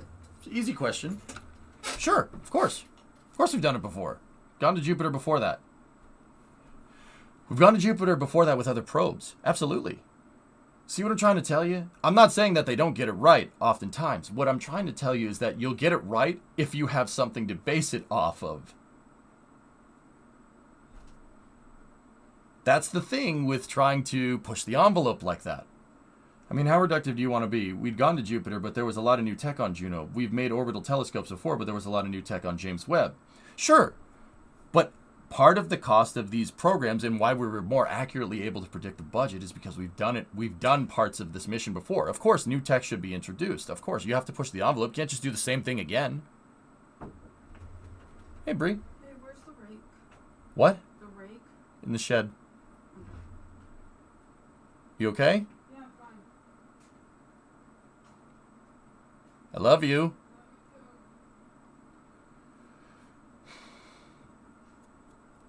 So, Kaibo, like, what I'm saying is that you can't just off the whim just try to build something completely new and be able to predict the cost correctly. The missions that we do get the cost right are based off of past missions in some way, shape, or form. Like, take Mars Insight. Insight was great. It worked perfect. Insight is based off of the Viking missions. We've done that before. We just did it with newer technology this time, like a seismograph. We got a lot of great science from it. See what I'm saying? Another great example that would be a perfect implementation was Curiosity versus Perseverance. Similar design, very similar design, but Perseverance is not Curiosity. Those are two different things. We did the upgrades on Perseverance based off of what we learned. And that, in that regard, we were able to more accurately predict what Perseverance is going to cost, or what it is costing. See what I mean? It's not that you're never going to, what I'm telling you is that you're never going to know how much something's going to cost until you go do it. But this is what OMB does. If you use some extrapolation based off of past projects, you can get a better idea. So it's when we try to do these crazy freaking missions, right, out of the blue, right, that introduce way too much technology way too fast, or try to do way too much way too fast with a small budget like James Webb, that you get this problem. Because, you see what I'm talking about? And I would argue in this regard that James Webb actually should have been more comprehensive. Honestly, build 2. I'm serious. Build 2 of them. Build 3. Build 4. I'm serious. 4 of these dang things. You shouldn't have made it one off. Build 4 of them. All at once. Because then you get a more accurate idea of how much that's going to cost. And then you can use that to make LUVOIR. LUVOIR is the bigger version of James Webb. And because you have that, because the James Webb basically shouldered the cost of operations and all that development, and you didn't really get a good trial with James Webb. It took 20 years to make it. If we made another one right now, would it take 20 years? No, absolutely not. Because we have the know-how and we know how to do it. And we have a better projection of cost. That's what I'm trying to say, Kai. I'm not saying that OMB is useless. That's stupid. It's not useless. It's there for a very good reason. And there are a lot of projects that are funded correctly. Projects that are funded correctly have something to stand on, though. Does that make sense, dude?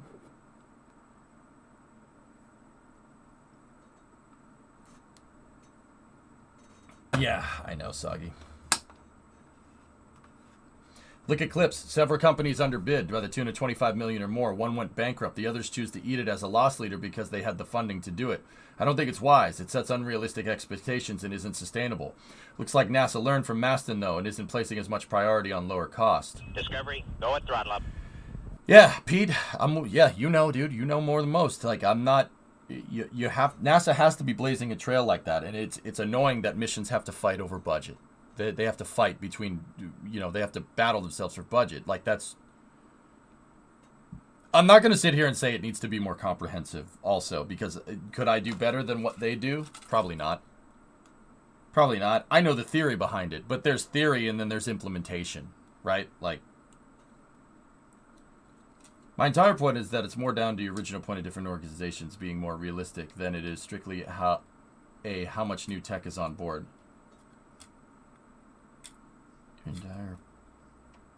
The entire point is that it's more down to your original point of different organizations being more realistic than it is strictly how much new tech is on board.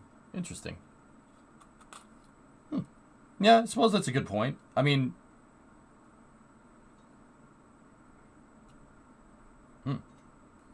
I guess.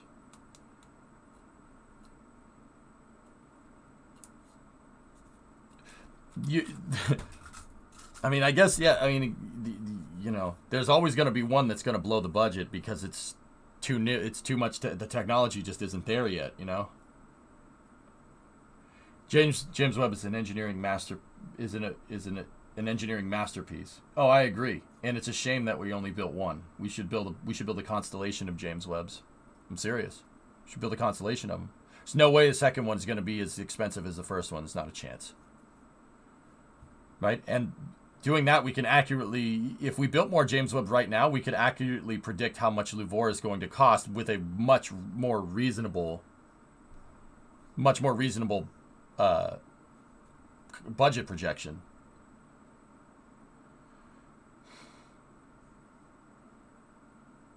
To be honest, the entire Mars program office has issues being realistic on budgets since Sojourner. The Outer Planets group has been screaming about this for decades because they usually lose out on Mars. Interesting. Discovery, go at throttle up. That's exactly it, Aqualux. You got it. Yeah, Mukai, see what Aqualux said. That's exactly it. That's putting it to words a little better than what I did. Oh, dude, Mukai, Europa Clipper is a disaster, dude. It's a disaster. That's a disaster. And I'll be honest with you, switching it to Falcon Heavy is going to cost us billions of dollars more than SLS. Yeah, you heard that right. Oh, it's a disaster. You don't change the launch vehicle halfway through development. That's a really bad idea. Hey, Will, what's going on? How you doing? If we would have turned Webb over to private companies, 4 or 5 would have been built and 3 sold because they wouldn't let you just rent time on it. Yeah, but AOD, the argument there is that we needed NASA to do it because there's no market for a wide infrared telescope like that. Wasn't that a problem of just not having SLS core production capacity to do it? Yeah, terrible mission planning, GrabShark. That's what I'm talking about. They basically started doing Europa Clipper with the expectation that, oh yeah, well, there will be SLS cores by the time this is ready.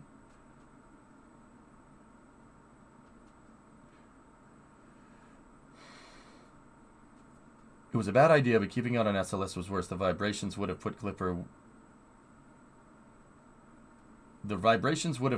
into Clipper with its mass was, oh boy.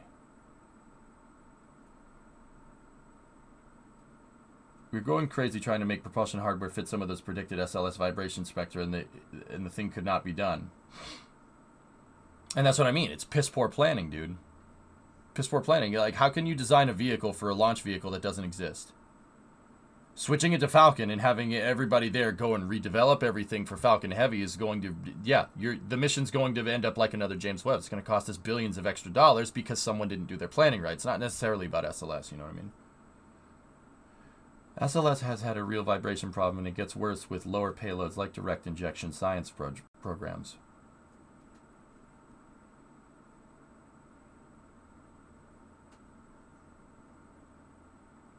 Okay, I have an interesting question. Do you think that vibration issue is unsolvable?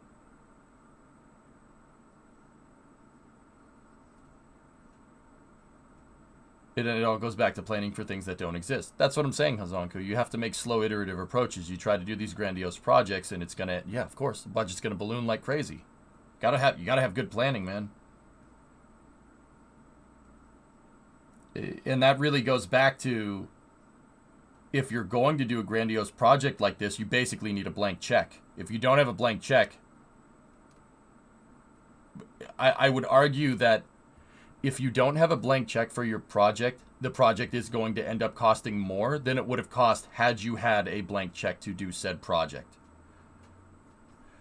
So basically say we want to build Europa Clipper and we want to launch it on SLS. Well, now you're roping SLS budget in. What's the blank check? The blank check for figuring out those vibration problems with SLS is probably really difficult. It's probably going to cost billions of extra dollars, right?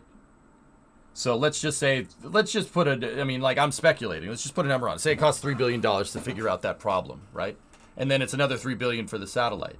You just basically blank check the thing to get it to work, right? I would contend to say that doing that and figuring and just solving the problems with a blank check, so to speak, like the Apollo program, right, would end up costing you less money in the long run than being like, oh yeah, no, SLS is a vibration issue, let's switch to Falcon Heavy, and completely basically redo the entire mission profile and expand the timeline. So instead of like a 5-year mission, it's now a 20-year mission. See what I'm talking about? Unsolvable. Now, SLS is just built and designed for lifting really heavy payloads to low Earth orbit, and it was never well suited for flinging small payloads with huge delta V.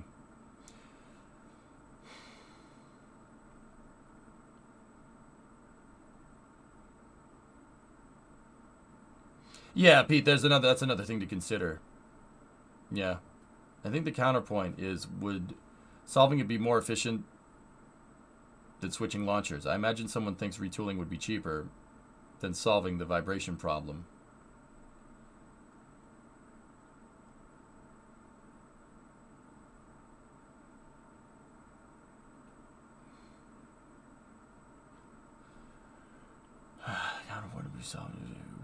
The counterpoint is, would solving it be more efficient than switching launchers? I imagine someone thinks retooling would be cheaper than solving the vibration problem.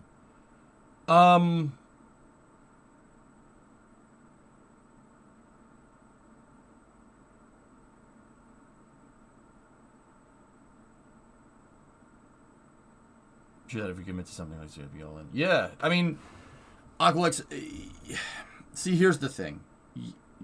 It's hard to say. That's one of those things where it's hard to say because we've never had this problem before. If Europa Clipper and SLS had been funded correctly, we wouldn't have this problem. So we wouldn't even be in this predicament. That's what I'm trying to say. Does that make sense? SLS got screwed on budget. They flat funded it through development. And so if rocket development represents like a bell curve, right? So you start your program, it ramps up, you get to development, and when you hit the top of the bell curve, that's when you switch to operational missions, and then you ramp down. Okay? SLS's budget is literally a straight line. It's flat funded, which screwed the program. That's why SLS is taking so long. And I would contend to say that flat funding the project like that basically ended up screwing us. SLS is going to end up costing billions more dollars than what it would have had we just, ponied up the cash right away. And if we ponied up the cash for that, then we could pony up the cash for Europa Clipper, and then we wouldn't have any problems, right? Now, don't get me wrong, there would still be technical problems to solve because you're still pushing the envelope, right? But what Mukai is literally telling me is that they wanted to build a rocket for deep space mission for deep space science, basically being able to lob payloads to the outer planets on a relatively quick schedule. and then didn't take into account that the payloads that they could lob are really, really delicate.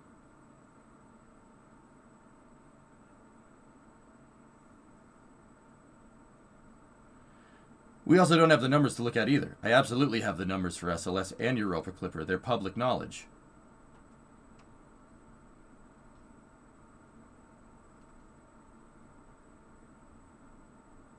Last thing I heard publicly released was the prediction was 1.5 billion to redesign Clipper for the expected SLS vibration environment, and that plus the uncertainty of when SLS would be available for them to change.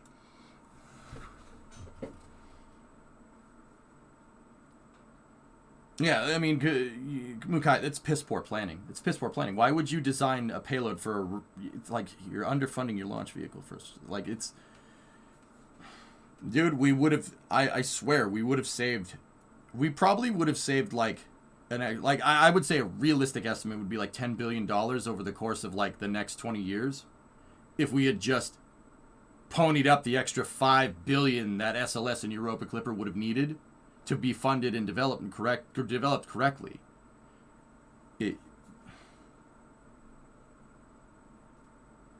You know, 1.5 billion to redesign it for SLS vibration is nothing to the. That's nothing. That's nothing compared to the extended operations of Europa Clipper. Operations usually comprise of about 50% of a program's development, or the 50% of a program's budget over time, right? So. Say, just out of the blue, that Europa Clipper cost $1 billion to develop. It's going to cost another $1 billion for its operations over the course of its mission, right? Give or take. That's just a mean number based off of NASA's budget projections and how they work in their systems engineering manual. So $1.5 billion to retool, right? To retool, I don't know what Europa Clipper's budget is off the top of my head. I know it was underfunded, just like SLS was, but that's another story. $1.5 billion to retool, I can say with reasonable confidence, is going to be nothing compared to the tripled operational window of Europa Clipper. It's going to be coasting. They changed it from a 5-year mission with SLS to a 20-year mission on Falcon Heavy. There's no way your operations are going to be similar when you literally triple your operational phase. That makes no sense. There's no way that's going to happen. Europa Clipper at end of life is going to end up costing us probably a good extra, like, couple $1 billion at least.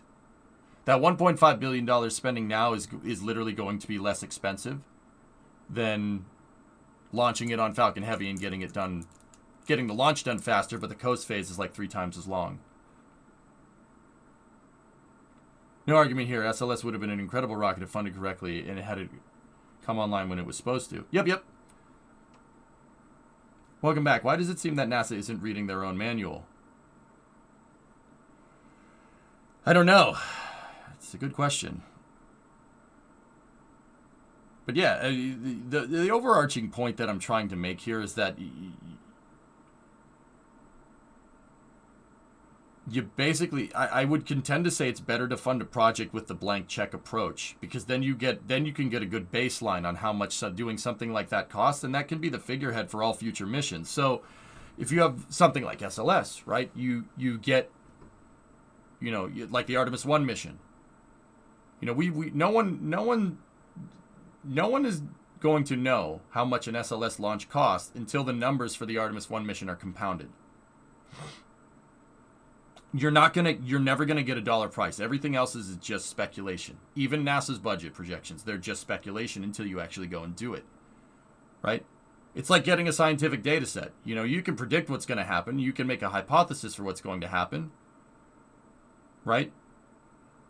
And how far out is your hypothesis from what actually happened? You're never going to know until you actually go and do it. Hey, Zaldivax, 23-month resub. I agree with you. Imagine if they'd done the same under the program alongside SLS, so everything was designed to work together. Yeah. Mm-hmm. Also, define cost per launch for SLS. You're amortizing a huge NRE over how many launches. Just look at the recurring cost. You can play with the numbers a bit. It's hard to say. I mean, SLS, you could get a dollar amount of what it takes to. You can get a dollar amount, not including development cost for the manufacture, building, testing, and launching of Artemis 1. Now, How NASA will do it is that they'll levy that against the development costs, because NASA's numbers are total cost involved, right? It's not just building the rocket. It's keeping the lights on in Michoud. It's keeping the lights on in the VAB. It's keeping the lights on at Marshall, right? All the test stands, they need maintenance. You got to pay the electrical bill. That bill ain't cheap. Got to keep the lights on in the VAB. The VAB is a big building. It needs to be maintained. All that cost gets roped into SLS, right? That's why it appears to have such a high launch value. I'm talking about the dollar amount here. The dollar amount to build the stack, put it on the pad, and launch it. That dollar amount's way lower than the total cost involved. And if you launch more SLSs, every time you levy a launch against that development cost, the cost per unit goes down. It's just simple economics here. Hey, Azad, what's going on? Pray for Mary, 13-month resub. It's hard to say until you go and do it. Basically, what I'm saying is that NASA, you need to propose a project, and you need to give the project exactly what it needs. And a cost projection is not going to do that. That's something to leverage against. That's something that people use to leverage underfunding programs. Okay, and it's not a good idea. And don't get me wrong, that could easily get NASA's budget to balloon out of control. There has to, but you have to, and that's what I mean about giving a project exactly what it needs. You have to base the numbers basically off of the engineering for the mission, right?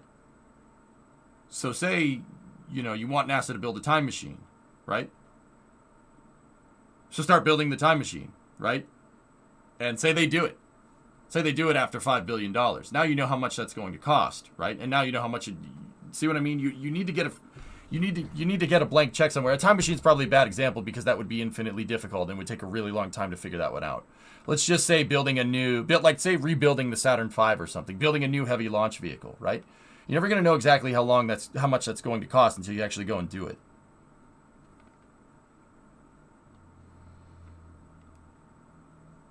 The time machine is impossible. Code-wise, that's what we call an example, a hypothetical example.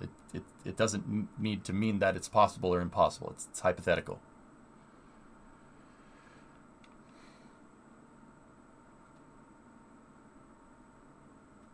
That's yeah, okay. It would be nice if NASA could push some of that sweet defense spending. What do you think the Space Force is, Dimit? Hey, Gold Falcon, what's up? Oh, nice, Panta. Good for you. Instead of maintaining a fleet of hovercraft. I mean, Dimit, I will say this to this day. That was one of the smartest things that could have been done, making the Space Force, because that's doing exactly what you're talking about. Think about it, dude. Space Force is poaching defense money for NASA and NASA-related programs, because what the Space Force needs is not that far off from what NASA needs. Rockets that go into space. True, but for military use. I mean, Dimit, you could sit here and make the argument that, rockets, oh, it's for military use. Discovery. Rockets were Go invented on, because of military use, dude. I think that's a weird argument to make, don't you think? Hey, Jake, what's going on? Yeah, AOD, that's another good point. There's a crossover in all that technology, Dimit. More defense spending for spaceflight and spaceflight infrastructure is better for spaceflight. The truth of the matter is that it doesn't really matter if it's for defense spending or for NASA. More money spent on the overall aerospace industry when it comes to like low Earth orbit and beyond low Earth orbit applications is better for spaceflight.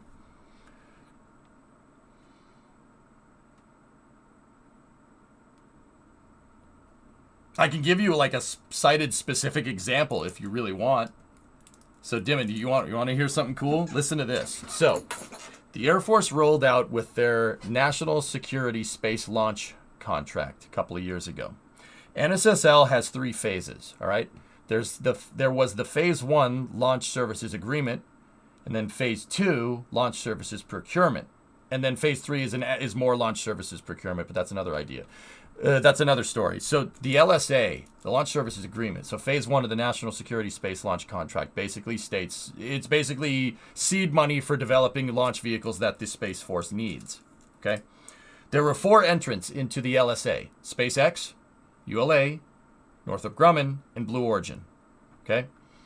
Now, For the launch services agreement, once again, this is seed money for developing rockets that the Air Force needs. So ULA bid Vulcan for development. Blue Origin bid New Glenn for development, to help kick these projects into overdrive. SpaceX bid Starship for the LSA, which was a little bit strange. And Northrop Grumman pitched the Omega rocket. Omega is basically carbon composite.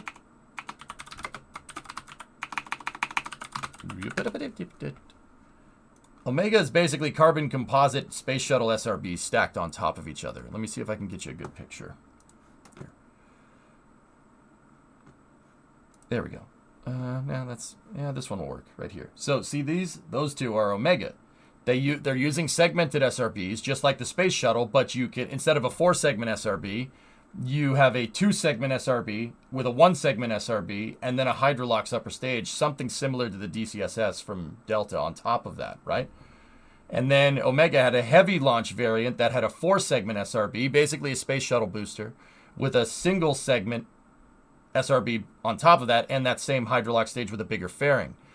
Omega was a really, really, really, really, really smart rocket. And Northrop Grumman did get funding for launch services. SpaceX did not with Starship. For the launch services agreement, they funded ULA with Vulcan, they funded New Glenn with some development money, and they funded Northrop Grumman. They did not give SpaceX any funding because the Air Force wasn't totally on board with Starship at the time. Now, Northrop Grumman had the contract to build the Omega rocket like this. So basically they used that development cost. I think they got funded to the tune of like $500 million, right?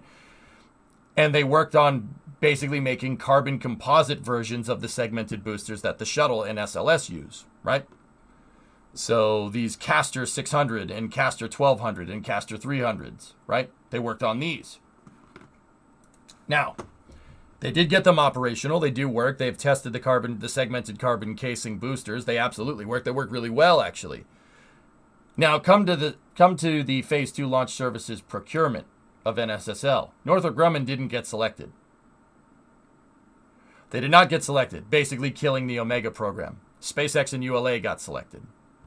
Blue Origin got the shaft as per usual. They always do, which is kind of funny. Discovery. It's not. I really wish somebody. I mean, well, they're getting funding now for other things, but that's another story. So basically, Omega was a rocket that had no funding and no mission. Now, the Air Force defense spending did pay them to research and build these Castor 300, Castor 600, and Castor 1200 stages. They're carbon composite boosters. Northrop Grumman immediately took that and leveraged it towards NASA's Booster Obsolescence and Life Expectancy Program, the BOLE program for short. And NASA said, oh, that's a good idea. Future versions of SLS will have carbon composite 5-segment boosters that were developed for Omega. Defense spending literally finding its way into a NASA launch vehicle. Right there. That contract wouldn't exist if that wouldn't have happened if the Space Force didn't exist. See what I mean? That's $500 million of defense spending finding its way into SLS and giving SLS better throw and better throw weight. So the carbon SRBs are way lighter and they produce way more thrust, right? And they can make a lot of them because they basically had the assembly line set up for the Omega program. And Northrop Grumman leveraged that entire program and put it towards the SLS program. That's basically a chunk of SLS future booster development being eaten up by defense spending, which is good. That's a good thing. That's what we want.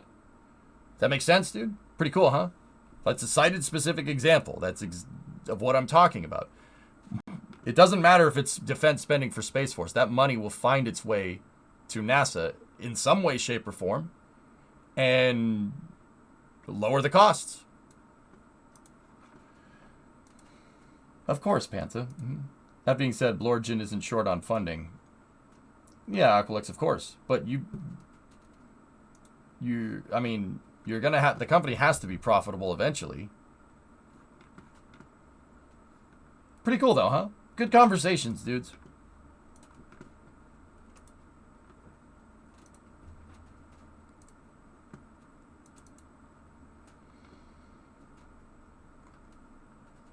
Yeah. So, I mean, the first thing that I was trying... I mean, most launch companies don't... Yeah. You need subsidies because there's no demand, and that's where NASA comes in. Would there be any demand to build a crew vehicle, to build a low Earth orbit access vehicle if the ISS didn't exist and NASA didn't use that seed money? See what I mean?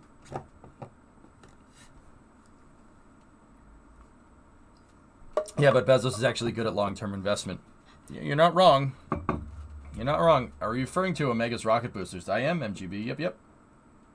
Omega, the Omega program didn't just get canceled and that's the end of it. The Omega program was rolled over to the BOLE program, and now SLS is using Omega's boosters in future post Artemis 4, if I'm remembering right.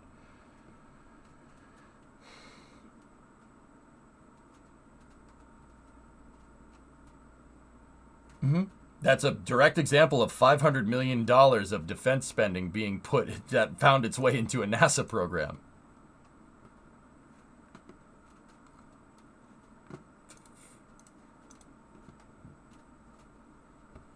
They had to roll it over, otherwise they would have had to lay off a ton of people.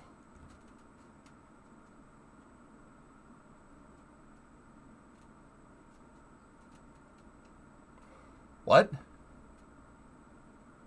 Oh. I'm confused. You think that that's the reason why they did that? Not because they could make more money just designing the boosters instead of designing a whole new launch vehicle?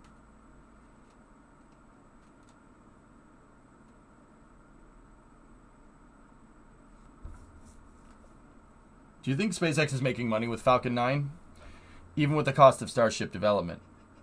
A reason, not the reason.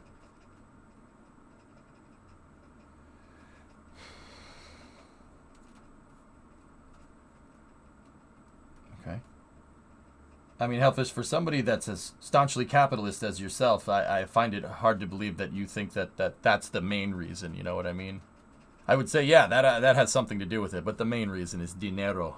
You know what I'm saying? It always is.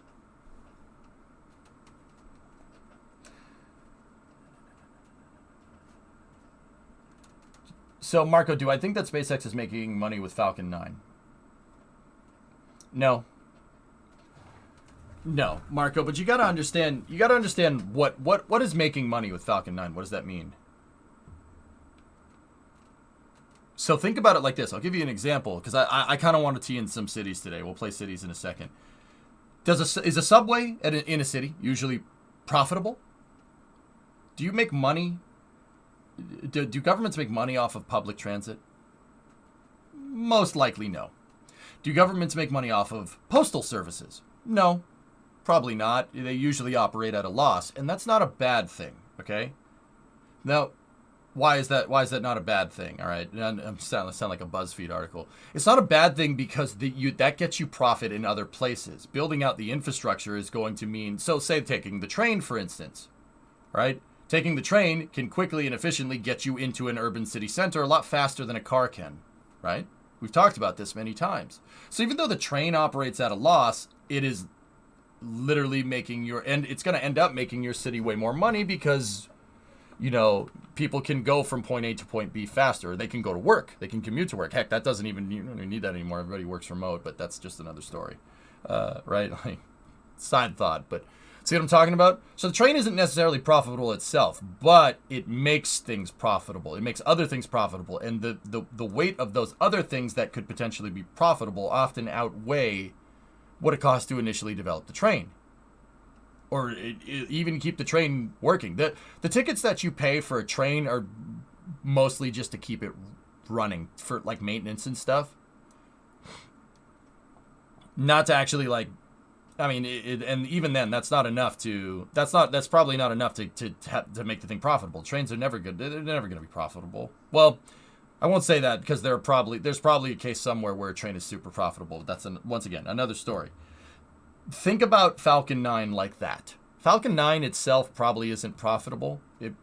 SpaceX is probably, if I had to guess, probably didn't make too much money off of it. Like launching customers' payloads into space, right? They probably didn't make a lot of money doing that. What Falcon 9 is profitable for is building Starlink. And Starlink is very profitable. If anybody else had the ability to put up a 3,500 satellite constellation up there to give high-speed internet to underserviced areas that the ISPs don't want to build out infrastructure to, well, that's tapping into a gigantic freaking market of people that want access to the internet. Starlink can literally get you access to the internet anywhere. High-speed internet connection. So you can develop areas and you can bring the internet to areas that previously didn't have it. That market is insanely profitable. Internet service providers are insanely profitable. Right? Well, I wouldn't say ISPs are insanely profitable. Let's say global telecommunications is profitable. ISPs, probably not. Right? So Falcon 9 wasn't the end. It was the means. Like a subway is the means to keeping a city, basically economically stimulating a city, right? It's the veins. It's the circulatory system for your city. Falcon 9 is like that. So I don't think Falcon 9 will ever be profitable. Probably not. Starlink will, though. Oh, absolutely.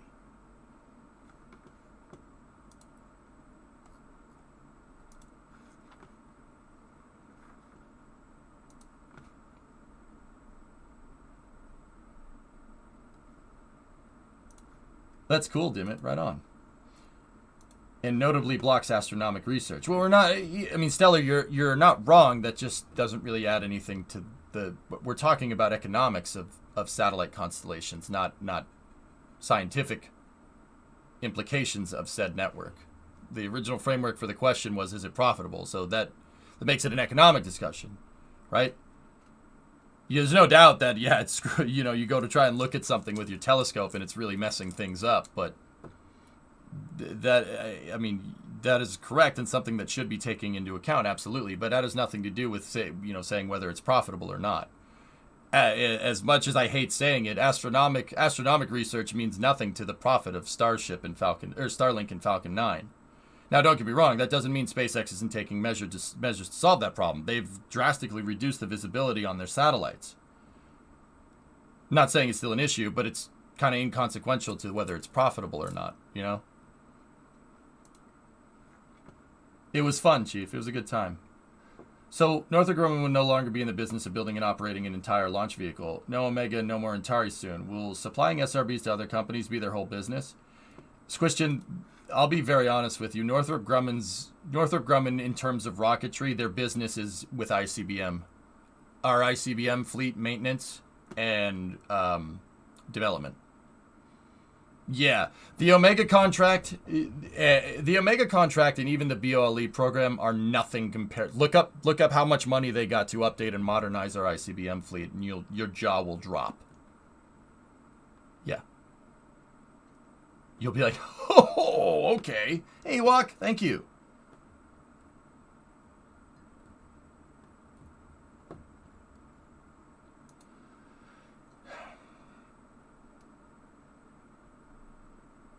Economics is a major factor. Yeah, Stellar, you misunderstand. I know.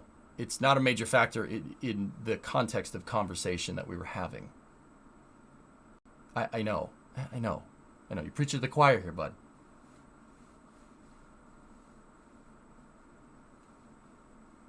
Where you been? Working on a Ford? Oh, yeah, farm. Yeah, it broke down in the middle of the road, and I had to sit there and work on it. No, dude, I was at my bachelor party. It was in Vegas. Fun was had. Oh, yeah. It was a good time.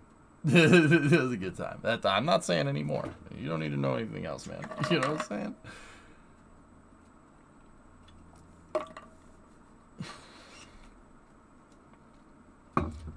Money was had. I ended the trip plus 100, so I'm in the black, which is not a bad problem. Omega and BLE was just left over from the Orbital Science purchase, which Northrop Grumman bought due to the ICBM contract. Bingo, hell. Yep, you got it. Post-Vegas clarity. That's right, Rick. Yeah, you got it, man. You got it. I will say I did get to mag dump a FAL and a Thompson, though. Battlefield Vegas is pretty fun. When's the big day you lose your soul? Oh, well, I'm looking forward to that day. It's happening sometime in the summer.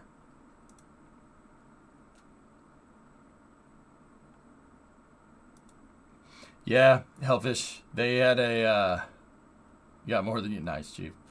They, yeah, Battlefield Vegas, dude. I walked in there, and, I asked the cashier, I'm like, you have a FAL, right? And she's like, oh, yeah, we got a FAL. I'm like, what type of FAL is it? And she's like, I have no idea. And I'm like, okay. I want to shoot that. And the Thompson, right? And, we get into the range instructor thing, and guys showing the weapons, how they work, etc., etc. The manual of arms for each thing.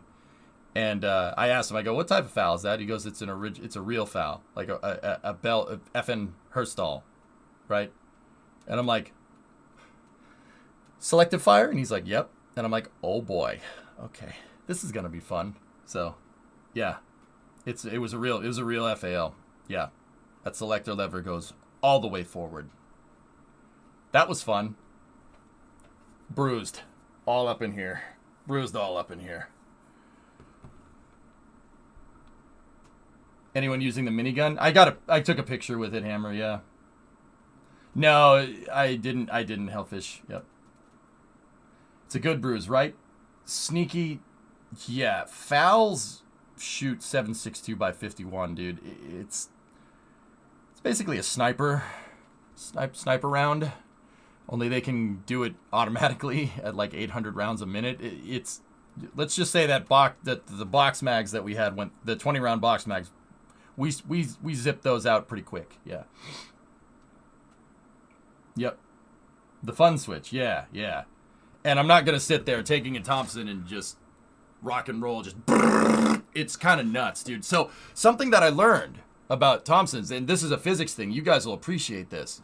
So we shot a Thompson with a 50 round drum magazine, right? So it's basically a magazine that unwinds itself, right? And when it's a spring, right? And when it unwinds, it feeds the bullets. It's using a kind of like a coil spring almost, right?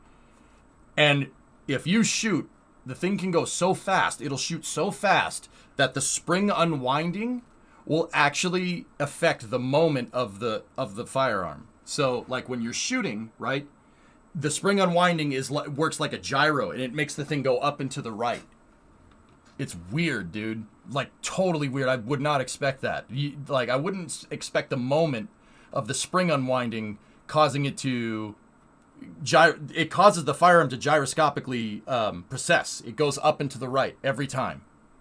It's gyroscopic precession from the magazine unwinding, which is really interesting. I was like, okay, so first of all, I was like, how freaking fast does that thing unwind? And then you remember that a Thompson is 1,000 rounds a minute of 45 ACP, so yeah, it goes fast. No, not that I saw, Hellfish. Yep. I don't know if they had a BAR. Dude, the collection there is unreal, Hammerness. Dude, all right, I'm not going to sound like every single firearm that you've seen in every single video game they had.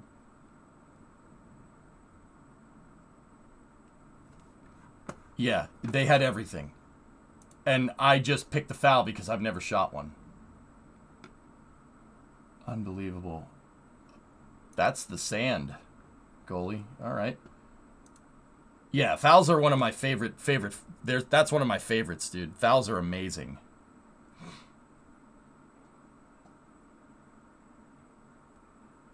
They were the ones that helped with the 20mm Vulcan Armed Prius project. AR-15s? They did not have AR-15s, Chief. They had M4s and M16s. Yeah. No AR-15s. Dude, this was like mill kit all day. And it's like, dude, the place is like a fortress. It's really closely guarded because it's mill kits. They had an M203. Yeah, they had an M16A2 with an M203. Huzzah. Yep.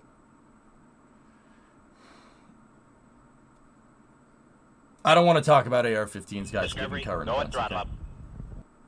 Yeah, the 16A2 with a noob tube. That's right. Yep, they had the noob tube. I didn't fire it. Yeah. They have an M60. They have an M60E1 nom spec They have an M60E4 with the forward grip. They have a 240 Bravo, which I didn't shoot it. Other 308 stuff that they had a G3, so an HK G3. They had the FAL, which is like, seriously, that's one of my favorites. They had an M14. They had an M14 EBR, which is not inexpensive. They did not have a Mark 19, no, Twisted. Yeah. I don't remember if they had a G36 hypersonic. There was so many guns on the wall, I couldn't pick out all of them. Pistols. Oh, every pistol under the sun, man. They had a Smith & Wesson 500 Magnum, which the pistol was like this big. It's huge.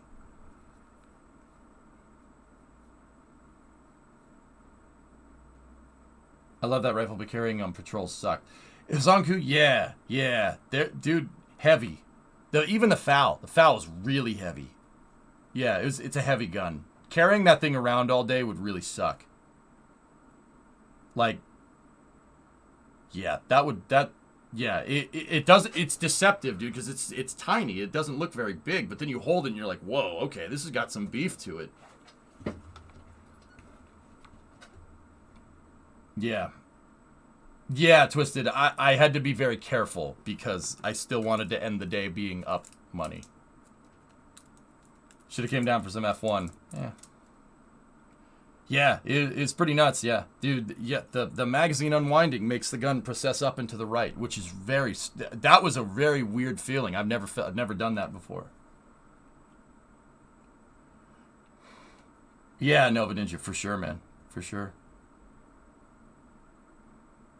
Imukai Koda, I am 100% with you. I have no interest to go see the Miami GP. Koda's an infinitely better track. 100% with you on that one. They had there was a Beretta there, Chief. Yeah, it was a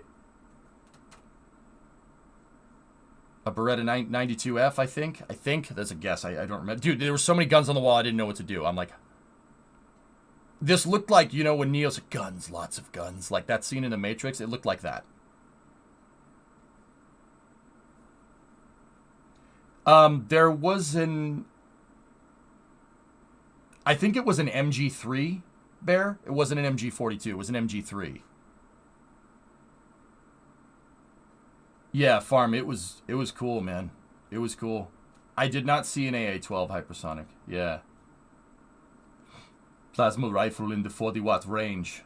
Uzi 9mm. Yeah, it was cool. They did have an Uzi there. I didn't want to shoot the Uzi. They had a 5.7 and a P90 Penta. Yeah. Oh, yeah.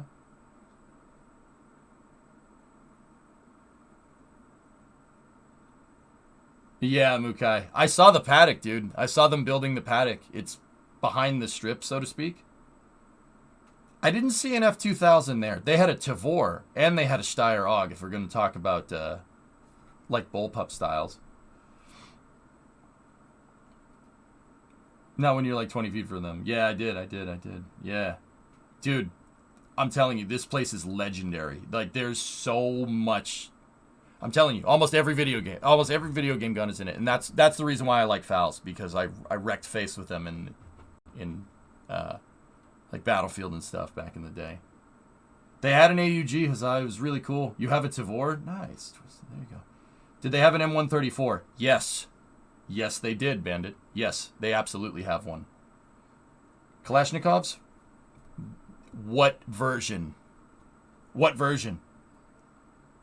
I saw... Okay, let me rattle them off. I saw an original 47 with a milled receiver. I saw an original AK-47. They had so many AKMs, I don't even know. I saw a Czech AKM in there with a wire fold stock and a forward vertical wooden grip. I saw, every AKM under the sun, every Eastern Bloc version of an AK under the sun. They had almost everything, dude. It was unreal. Did you get to fire some 1940s Italian guns? Oh, first, they had that MAB 31 that I was like, oh, we need to research this in Hearts the other day. They had a MAB 31. It was weird, man. It's a weird looking gun. They had a PPSH goalie. Yep. Good selection of sniper rifles. They have everything from an R700 all the way up to an M82. There's an M82 there. I got to hold it. It was... Yeah. Yeah, let's just say in video games where you see guys, like, just running around with an M82 like it's no big deal, that's not how that works at all. The thing is huge. Did you fire an L96? I didn't see an L96 there, hypersonic, but I bet you they had one. I did, Victory. That's where I went. Yep. That's cool, man. That's cool. I always wanted to shoot a VSS. They did not have a VSS. Those are super rare, Nightmare, especially over here. It's hard to find parts for that, from what I understand. I would have thought that would be one of the first ones you looked for. Yep. Did you hold fire a grenade launcher? No, but I saw it up close. Any French guns? Only been fired, only been dropped once and never fired. No, I'm pretty sure farmed those are the Arvin rifles. You know what I'm talking about. Humping the M82 sucks. Just about as much as humping around a saw. Saws are heavier than every... The size is a very... Zonku, I've held one of those things. The size is deceptive. It is heavy for... Like, it is a lot heavier than you think it is. They had an MP44, not an STG spinning. But yeah, they had one. Every scar in the neighborhood, Chief. They had a Scar L. They had a Scar H. They had all the different variants of the Scar. There was like probably 6 or 7 of them up on the shelf. Dude, I'm telling you. Here.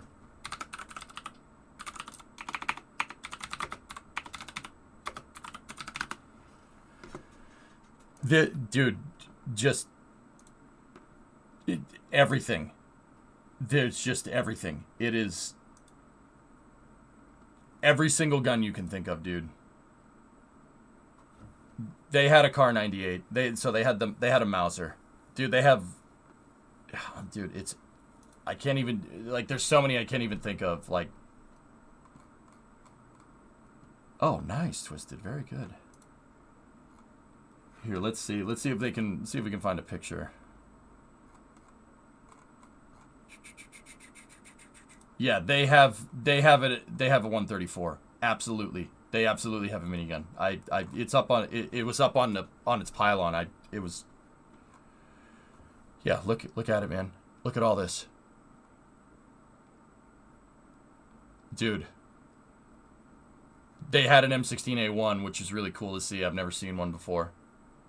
EBR, AKMS, 552, AUG, Tavor, M1. They had the Garand. I chose the FAL over the Garand. People are gonna hate me for that. Guys, this is a range. You can't just buy these off of a website. It doesn't work that way, just in case anybody's wondering. The add to cart would be to reserve the time to shoot it. They don't just... You can't just buy that. Add to cart! Avoiding the Garand thumb. Yep. Mm-hmm. Why? Garands are easy to get. Full auto FALs are not. Yeah. You know what, Hellfish? You're right. Yeah, absolutely. So, okay, cool. Yeah, that's good. The FAL is actually... I'm not going to say it's easy to control in full auto, because it's not. But if you 3-round burst that thing, dude, my grouping was... I don't know. So, I mag dumped one. I had 2 mags. I mag dumped one, and then I shot in... Single shot in... not 3-round burst, but... like... The grouping for the 3-shot burst was about this much. Maybe the diameter of a baseball. Yeah. Yeah, it was... Yeah, not bad. Not bad. It really felt good, man. I mean, don't get me wrong, it kicks. Oh, it kicks, but yeah. Yeah, it was, only pre-1986 giggle switches can be transferred, and they run about 20 to 30K. Yep. All right, Hellfish. Yeah, sure. It's fine. Canadians love the FAL. The FAL ain't called the right arm or the free world for no reason, man. Don't get me wrong. I like M16s and stuff, but I like M14s even more. And because I like M14s even more, I really like FALs. FALs are amazing. How much was the ammo? Expensive. But, yeah, remarkably controllable. I mean, don't get me wrong, it's indoor range, so it couldn't have been more than I'd say like maybe like 30 yards or something. But it's still good. Grouping was pretty tight. Yeah. Oh, that duck hunt training put to good use. Yeah, that was fun, man. Yeah, it's an indoor range farm. It's not an outdoor range. But I mean, you can knock off targets with a foul at easily 1500 yards. Like it's 308, man. What are you gonna do? Like I wouldn't say that's easy either, but it can do it. The bullet will go out there. Let me put it to you like that. But yeah, it wasn't that bad. Like, I thought the 3-round burst was going to be, like, just shooting in bursts was going to be like, huh. No, it's not too bad. That's why I like having my range of my property built 150-yard range. That's cool, Twisted. Neat. Yeah, it's not bad. I just asked my wife if she wanted to get whacked by the Garand again. She was not amused.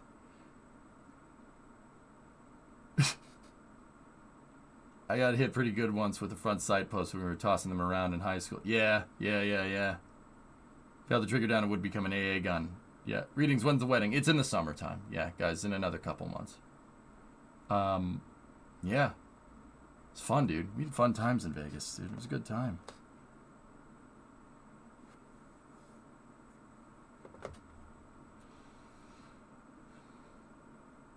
You looked at the place on Google Street View. Why is there an officer in the roof? I don't know. But they have a pretty sweet tank museum that we didn't get to go into. Is it possible to make a gun that can work in space without air? Yeah, they did that at some point. It's a rocket. It shoots little rockets. It shoots little model rockets instead.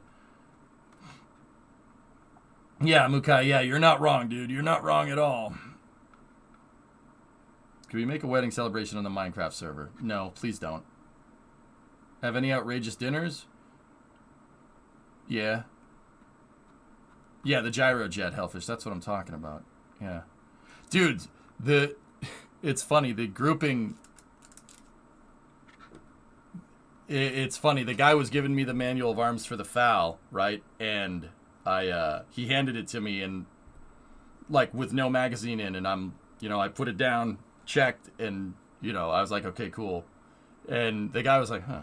And then I shot, and the grouping was super tight. And the guys there asked me, like, oh, you ex-military? I'm like, nope. And they go, where are you from? I'm like, Massachusetts. And they went, what? I'm like, is this weird? Why is this a problem? I'm confused now. Why is it, what's going on here? I'm from Counter-Strike. No, I didn't say that. I have experience shooting, guys.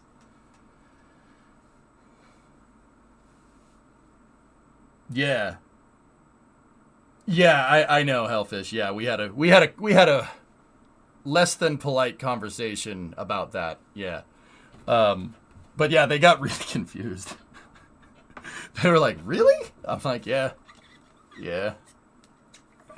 Cuz like I knew how to handle it. I mean, it's just basic gun safety and stuff, right? Like so I had it and I was switching to full auto, right? And I told the instructor, I'm going to move the selector. Like I was very, you're very clear when it's not your steel, right? Be very clear about what you're doing, right?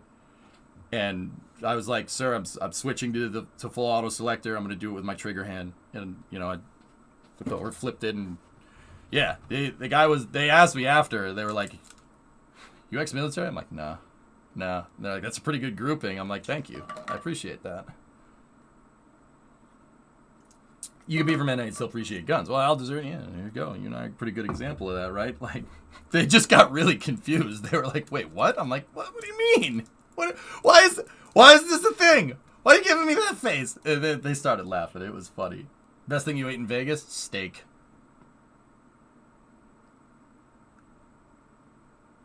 Yeah, there you go, Sneaky. Yeah. You got it, dude. It was fun. So yeah, we started.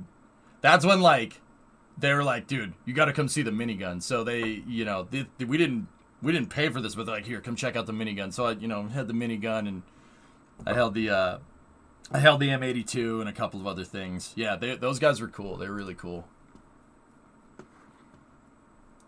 Have you seen the not your typical mass resident? You know, once you get outside of the city, there's more people that are like me than you might think.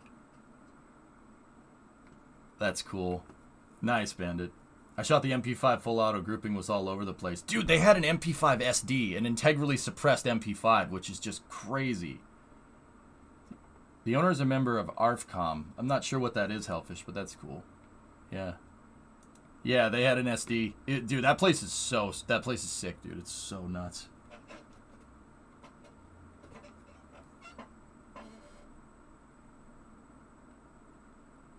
Give me 1 second.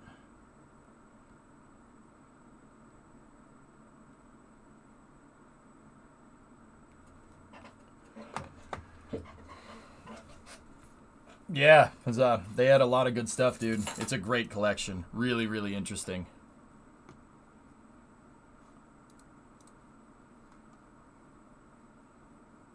We tried one of those in Mosul in early 2004. Yeah, Hazanku. That thing, I mean, it was neat, dude. I didn't get to hold it. It was just up on the shelf. Yeah, Ross Chastain punched Noah Gregson in the face. Yeah. Bandit, my favorite part of that entire thing is Logano's in the background. Joey's in the background with a Coke just going.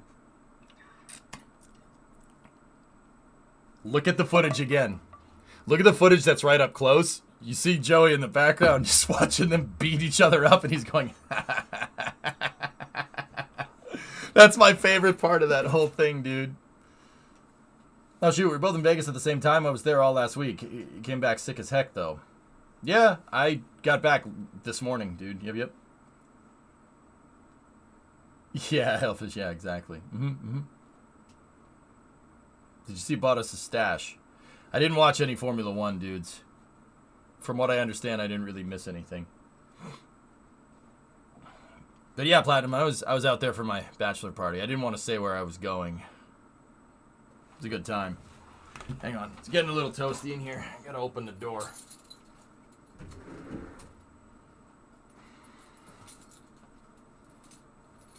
I'm glad you had a fun time. Yeah, Elfish, it was great. Great.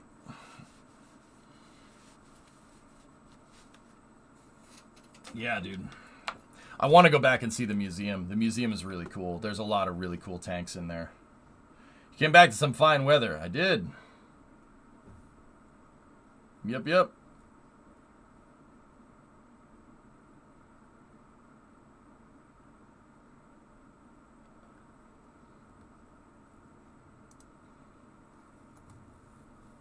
Then you have to go drive tanks. It was glorious all weekend. Dude, it's nice out right now. I don't want to go outside, but we have work to do. All right, anyway. All right, I'm good. Let's see. Sneaky, what are these videos that you linked up?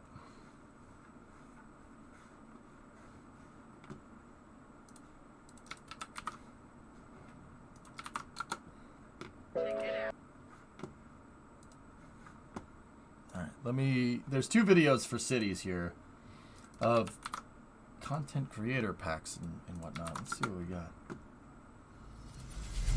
All right, let's check out this one here. Gotta find a place to drive yourself a Sherman. I went to Vegas just to check out the F1 track and to hang out with friends. Yeah, I saw the paddock, dude. Yeah, it's over by, like behind the strip almost. Or it's to the east of the strip. All right, industrial evolution. Let's see what we got with cities here.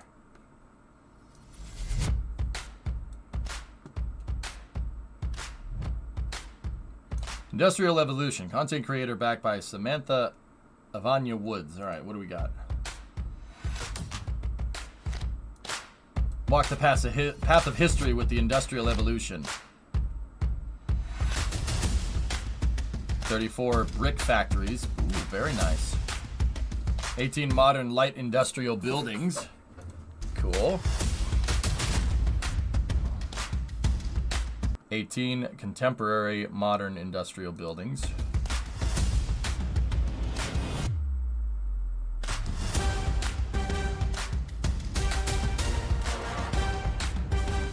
Cool. Hot dog. I like that. That's neat.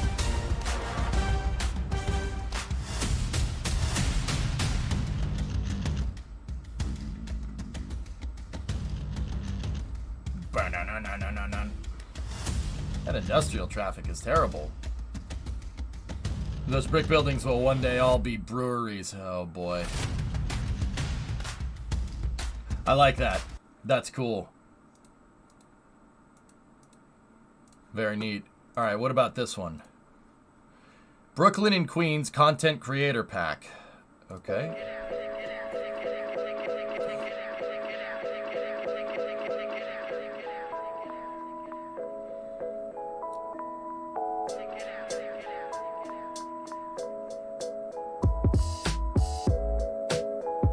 More than 60 mid-rise growables. Nice. Props and cats! Props and cats and props and cats. That looks like New York. That's kind of weird.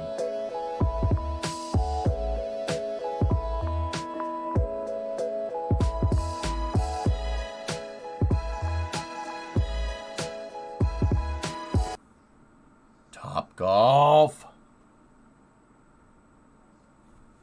Top Golf.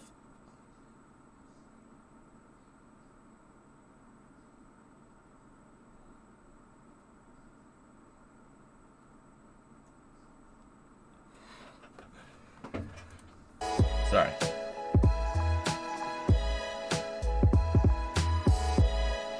That's cool. Brooklyn and Queens. Neat. Neat content creator packs. All right. Cool. Very nice. So, yeah. All right. No, not that Oforce. That's something different. Excuse me. Early rail pack when?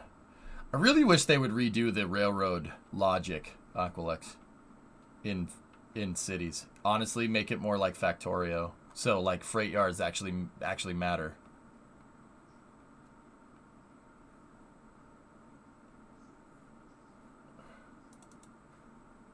Do you think we'd get something like that before Cities 2?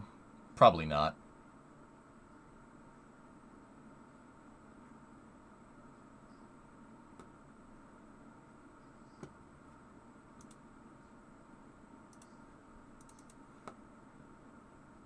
Anyway. Okay, dudes. Ready to play some cities? Jump into some cities, then we'll play Kerbal for the rest of the week.